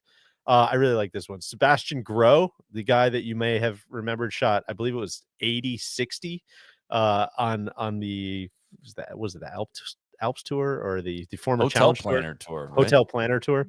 Apparently big NLU pod listener and reached out to thank us for shouting out his round 1 and round 2 splits last week. He said his goal for the weekend was to shoot 70-70. I think he went 75-75. And lastly, it's Magical Kenya Open Week. Hark, all caps. And the entry list has some fun wrinkles. The pastor Troy Merritt and Mr. Hat, a.k.a. Brandon Wu, are making the trip over on account of their 126 to 150 FedEx Cup category. Now, that's what I call a strategic alliance. It's a really fun week to gamble on golf between this and Mexico. I'm going to be in a gambling legal state. All sorts of value flyers, parentheses, I may squirrel away some on Eddie Pep. That's what TC had for us. So, on a day where it's like that every day, by the way, in Slack, I would just, it's one of the great joys of my life. And on a day where Ludvig gets a victory, I feel like we can, give him his flowers and let him have the stage. Hole number 17. He referenced this. I thought this was a nice pairing.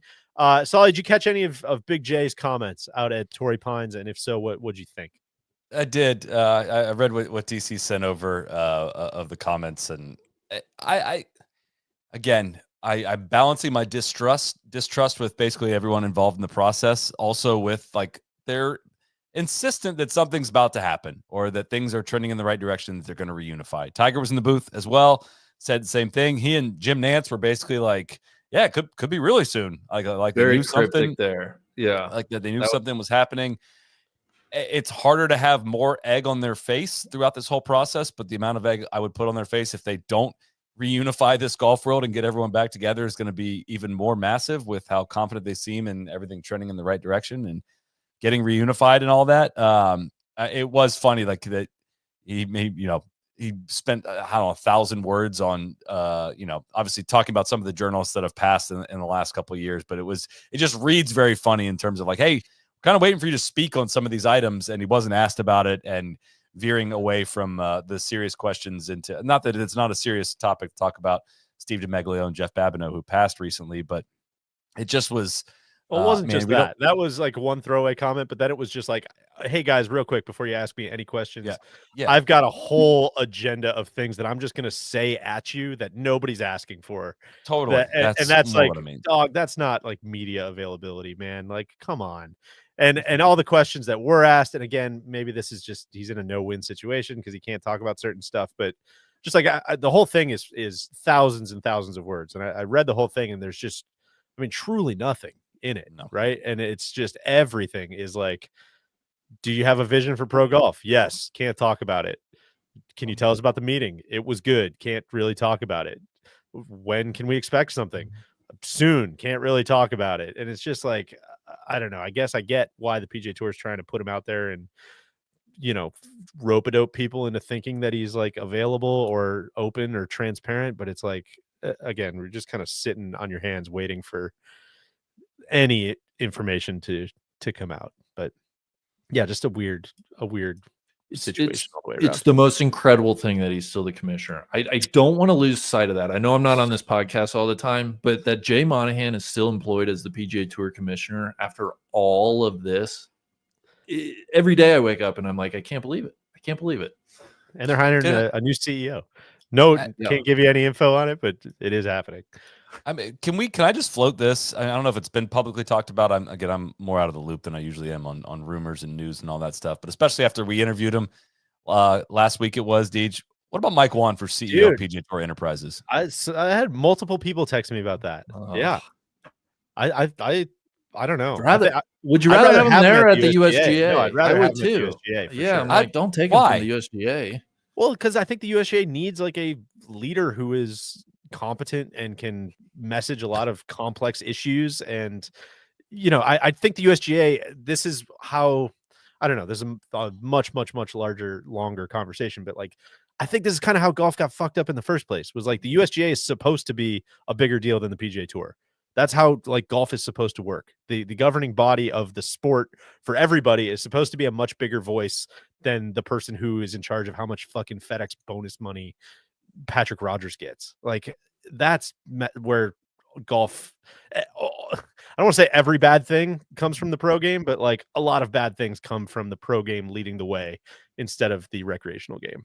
And I think having Mike Wan running the recreational game with ties to the pro game through the majors and whatever is just a better thing than I don't know.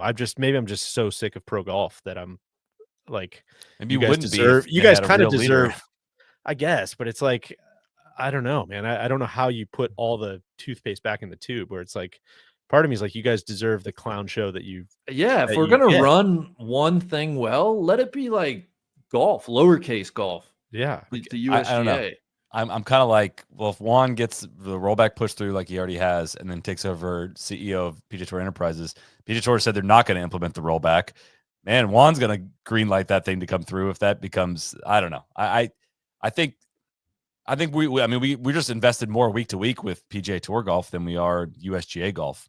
That's where I'm kind of at, of like helping drive the interest of that league is a good thing for a lot of golf fans. I know not everybody needs pro golf, but like it's the one thing we do kind of center around and all talk about and like gather around to talk about Bryson doing this and all that back when everything was together. Like it has become unimportant, but it doesn't mean it was always unimportant week to week. And I would like to see it return to being more important. No, but I think it's outsized as far as its role in people's golfing life. Because I think it used to be like, man, I would watch the back nine on Sunday, and that's my relationship to pro golf. And now it's just, you can't get the rollback pushed through because of how much influence pro golf has and pro golfers and all of it. That's more what I mean, is like that seems like a disaster to me, is how much the tail seems to be wagging the dog for 30 million golfers in the United States or whatever. But 6 hours of TGL tomorrow. Yeah, that's and a match Tuesday. Couldn't have said it better myself, Big. All right, guys, the last hole, 18th hole, is brought to you by our friends at ServPro, and that is, of course, because it's going to be one of our ServPro Mulligan segments. ServPro. No wonder Sully don't want to concentrate on anything but the pro game, the tour. Guys, I hear babies crying. I think I need to run. Right. ServPro is the #1 brand in cleanup and restoration and is known for making any mess. We're going to put that to the test today, like it never even happened. So thanks to ServPro, any mulligans, we can make them like they never even happened. Solly, what we are going to talk about today is your experience at the Gasparilla. I want to warn people, we do videos on the Gasparilla every year on our YouTube channel. There's some of people's favorite videos of the year. They get a ton of views. And if you do not want spoilers for how it went this year, feel free to turn off the podcast now. We are at the end. This is the 18th hole. Thank you for listening. Great week. If you want to hear the rough and rowdy details, I think that's what we're going to get into next. So Solly, I'll just pose it with a simple, how we looking, man? What where are we at? We're home. We're home this weekend because we did not make it to the weekend. It was an interesting thought process coming into this year. I believe I've mentioned it in the past, but my wife and I welcomed twins about 3 months ago into our lives. That gives us 3 kids under 1.5. It's been an intense couple of months. it was just this tournament date was just so right on the line of like, I mean, if it was like a month earlier, it'd have been an easy no. Like, there's just no way I could do it. It was kind of like, all right, we're starting to get into routine. Could you maybe do it? And it didn't sneak up on me, but like, had one little, pebble week, and then a little back injury thing happened. It was like a week before, and I was like, dude, you haven't played any golf. Like, you haven't played at all. Like, how are you going to go compete with like the best mid-ams in the country? And I did all I could to cram for the exam in the course of a week. And man, I was in a decent place going into it. Got a couple practice rounds in down there. And I, started off quite poorly, 3-putted the very first hole in an embarrassing fashion. 3-putt, I hit like the first 9 greens and I was 2 over par. And then like birdie the 10th hole, birdie the 11th hole. Make par on the 12th hole, one of the hardest holes. And like I was even par and made a couple bogeys, and I'm 2 over par with 3 holes to play in the opening round. Like, dude, I'm so glad I came and played in this. Like, I just got thrown in the competitive environment. I found it. We got this. I'm going to be like, right on that cut-ish line after round 1. We're going to have something to follow in round 2. Fluky, bad shot, but lost the ball on my second to last hole. I played the last 3 holes plus 5. Put me completely behind the 8 ball going into round 2, and proceeded in round 2 to like debase myself in a way that I didn't know I was capable of. I shot the highest round of competitive golf I've ever played. I felt completely listless out there. I got totally exposed in a way that I didn't even know was possible. In the court,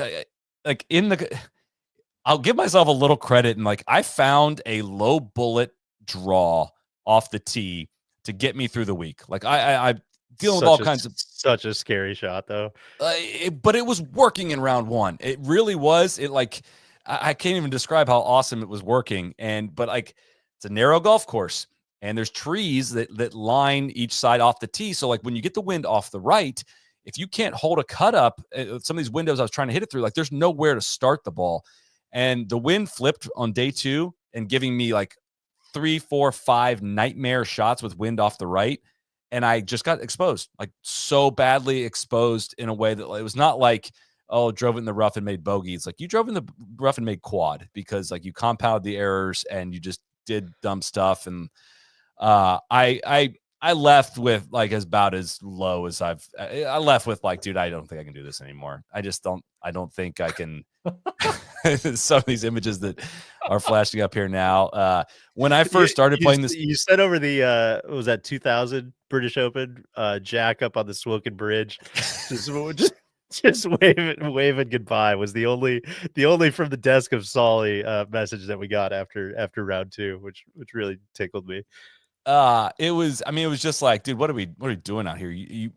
When I first started playing this tournament and got invited to play it, I was competitive in it. I was playing a lot of competitive golf. I was practicing a lot. It was like, hey, I didn't have any kids, and it was midwinter for me, which is a busy time of playing golf. And like a lot of people are coming from the Northeast, not having played much. Like my chance to compete with some of the best mid-ams in the country was like getting in shape for it and then doing it. And like I got some results in this tournament that I'm very proud of. Their resumes differ very, very greatly from mine. Now, the last 2 years missing the cut by 8 and even more than 8 this year. It's just like, I don't think I'm about this life anymore. I have too much respect for the guys that play, like the competitive golf scene in general, and how good these guys are. The course keeps getting harder. The field keeps getting better, and the course keeps getting harder and tucking these pins. And like, I'm not that dude, man. I'm just not prepared to make those putts and hit the shots that are needed. Looking back, I can't believe I lasted as long as I did of being somewhat in it this go around. But I freaking love this golf tournament. It's so much fun. The members put on, like, the 1,000 people come out and watch it on Friday. They have an incredible party, and the video, Ben travels to it every year. He loves going and filming all of it.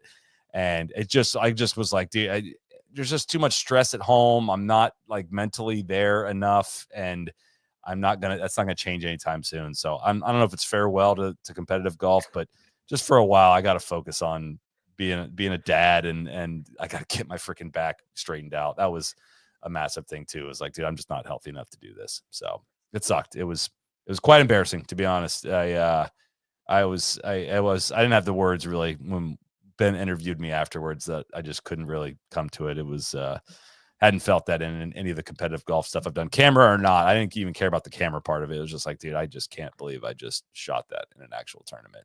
And getting to relive it on camera is going to be even better. So, well, a couple things. One, hate hearing you speaking in absolutes. Hey, you know, I know. Come on, man. It's not over till it's over. Right? Always like, darkest before the dawn. That's exactly right, Big. Let's not say anything we're going to regret. Let's just keep the door open for later. Life's not always going to be like this. You can but like in the short term, this is not in the cards for me. It's it was fun to cosplay a competitive golfer, but like these dudes are so legit, and it would take just so much practice, and I literally don't have the time or availability to do it. So, well, and two, this is our ServPro mea culpa segment. So I just want to know kind of what is there anything you could have done? Mulligan segment. I would like many mulligans. I would really like a mulligan on my tee shot on the 18th hole on Thursday. I was trying to blow it right because I'm worried about missing left. Wind was in off the right, and I hit this tree that I didn't even see, didn't even think about. Hit the top of the tree close to the tee, and they've overseeded out there. And there's all this rough everywhere. Nobody saw where it went, and we lost the ball. Like we never saw it off the tree, and like that broke. I was just like so upset for how hard I battled that day. And I thought I was going to birdie that hole, get birdie that one, get back to +2. I'd been in the top 30 and like on the better half of the wave. Like, and then I triple that and then bogey missed a 2-foot putt on the last hole. All of a sudden I'm just sitting at lunch shell shocked that I shot 77. So I want that tee shot back. I don't think Friday would have gone that much better had that happened. I was not close, but I at least wanted to get in the house with that opening round and be like, dude, I can, still feel a lot of the feels. I felt the feels there for a good little stretch, and it was a lot of fun, but just not being able to literally move a ball a yard left to right is a problem. And you gotta have the shots. Didn't have the shots. Do you want to apologize to 1,000 people there? No, I won't apologize because the hole that the only hole I played in front of a lot of people on Friday was the 18th. Again, I hit the green in 2 and made a 2-putt birdie. So they got to see something go right for me. If I was your lawyer, I think I would say it's possible that this tournament did not have a big enough crowd, and it felt too small. And I think that it was hard for you to stay locked in. You need more juice. Yeah. I think that's an interesting block we could possibly explore. Yeah. Well, listen, man. I know you're licking your wounds, and that's a tough one. But hey, Randy and I live very fulfilling lives. You play recreational golf with us. We'd be happy to host you anytime. We play $5 Nassau. No presses. No presses. No, to that point, I don't love like what competitive golf has done to my relationship with golf overall. And that, like, I'm just like sometimes caught in this no man's land. Like, I enjoyed the shit out of golf in 2018, 2019, where I was just like, dude, release yourself from the burden of your scores and the status of your game and all of this stuff. And I just loved exploring golf and like starting to take it seriously again. I don't regret doing it, but like it's time for me to just get back into enjoying the fun part of golf and not stressing myself about how I'm playing. And that's a big burden to release. That's kind of more where I was going of like, it can be it's time for me to sign a LIV contract and just kind of coast the rest of the way in is what I'm getting at. Couldn't agree more. No, I think that's extremely relatable what you're talking about. I felt the same way. I mean, different scale and different causes, but sometimes it can be kind of hard, when it's especially when it's the job and you're playing on camera and it's not the same as going out and kind of just kicking it around for $5 with buddies. I know it can be a little different. So we all got a little work to do. I think we all kind of spoke to that a little bit on the Trap Draw Goals podcast as well on that front. So Big, anything to add before we close it down? Solly, listen, my good friend Teddy Roosevelt once said, it's about the man in the arena. He said We're proud of you. He said a lot of stuff. Keep your chin up. It's not a reflection on you. We appreciate you making the content for us, and don't rule out more high level golf for yourself. That's right. Don't make any rash decisions when you're feeling your worst. Exactly right. Well said. I also said that Jack picture because Jack retired multiple times at the old course, actually. Exactly. So I was kind of like, There I you can go. opt out There of you go. this Yeah. retirement. Tom Watson did it Exactly. 100 times. You're Words good, don't man. mean anything. I'll tell you Exactly. this. What I will say I will never do again is like show up unprepared. I'm either going to not play or I'm going to be properly prepared. Like the worst thing you can do is show up unprepared. And that's the part that I regret the most. I couldn't have changed anything about it. I probably just should have skipped a year and I would feel a lot better about it. And now we're right back where we started with, you're like the cat. That's kind of how we started this whole week, right? If I'm not prepared to win, I'm not showing up. Can't do it. Straight up, man. That's always the goal. Well, listen, hey, to help you maybe get back in the spirit of playing some, soulful, ultimately meaningless golf. We got a great pod coming on Tuesday. I've really enjoyed recording this one. We recorded this a couple weeks ago, but basically courses you want to go play in 2025. Me, you, Tron, and Neil put this one down. There's a bunch of different categories, courses you want to play near your house, bucket list courses you want to play, just a bunch of different stuff. I think people are going to really like. That episode will come out on Tuesday. Big, we got an LPGA episode on Thursday. What's the deal? That comes out Tuesday night into Wednesday, just to clarify. Sorry. For Thank you. listeners. Yeah. We do. We're chatting with Yalimi No, who won the Founders a couple weekends ago. It was her first LPGA victory, and we'll do just a quick little preview to get folks ready for the first Asian swing that the LPGA is embarking upon. Fantastic. I believe on the trap draw this week, the ball knowers are back. Los ball knowers, breaking down the Super Bowl. There'll for sure be some Super Bowl talk. I've also tasked all the ball knowers. We're going to come with our official top 10 quarterback rankings. We're making people put their name on the top 10 quarterback ranking. Yeah, I feel like you guys have been dancing around that one for a while. Can one request, Randy? I can't, as a Jags fan, I cannot have you entertain Trevor over Jalen Hurts. I gotta have him below. You gotta tune in. Yeah. I'll send in my rankings to top 10. I think that's I don't know if Jalen's gonna hit my board. Also on the trap draw front, Randy and I are headed out to the City of Angels this week to record our annual Oscars pod. So say hello if you see us in an airport or restaurant out that way. And on the merch front, or specifically the Erewhon around Silver Lake, wherever that was. We get just stuffing our faces with activated smoothies over at the Erewhon.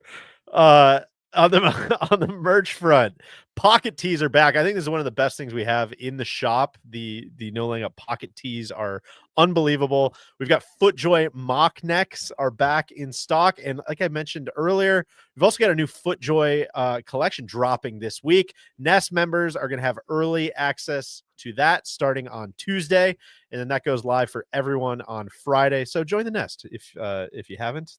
That's just another perk. And we've even got a new Nest video up this week on nolayingup.com. We showed Jordan Spieth the Nest gift, and we just wanted to see what he thought about it. For anybody who's on the Refuge, our message board, you'll know why that's quite funny, and it turned into a fun little video snippet. So guys, unless there's anything else, I think that's meeting adjourned. 2-hour Torrey pod with minimal bitching, honestly, tonight. I think I think we should feel quite accomplished. I think we celebrated Torrey Pines. But boys, great being with you. Thank you to Randy. Thank you to Solly. Thank you to Cody behind the scenes. Thanks to Matt on the social front. All the sponsors, all the partners, all the viewers. Great week being with you guys, and look forward to another big week of pods. We'll catch you guys soon. On. Cheers.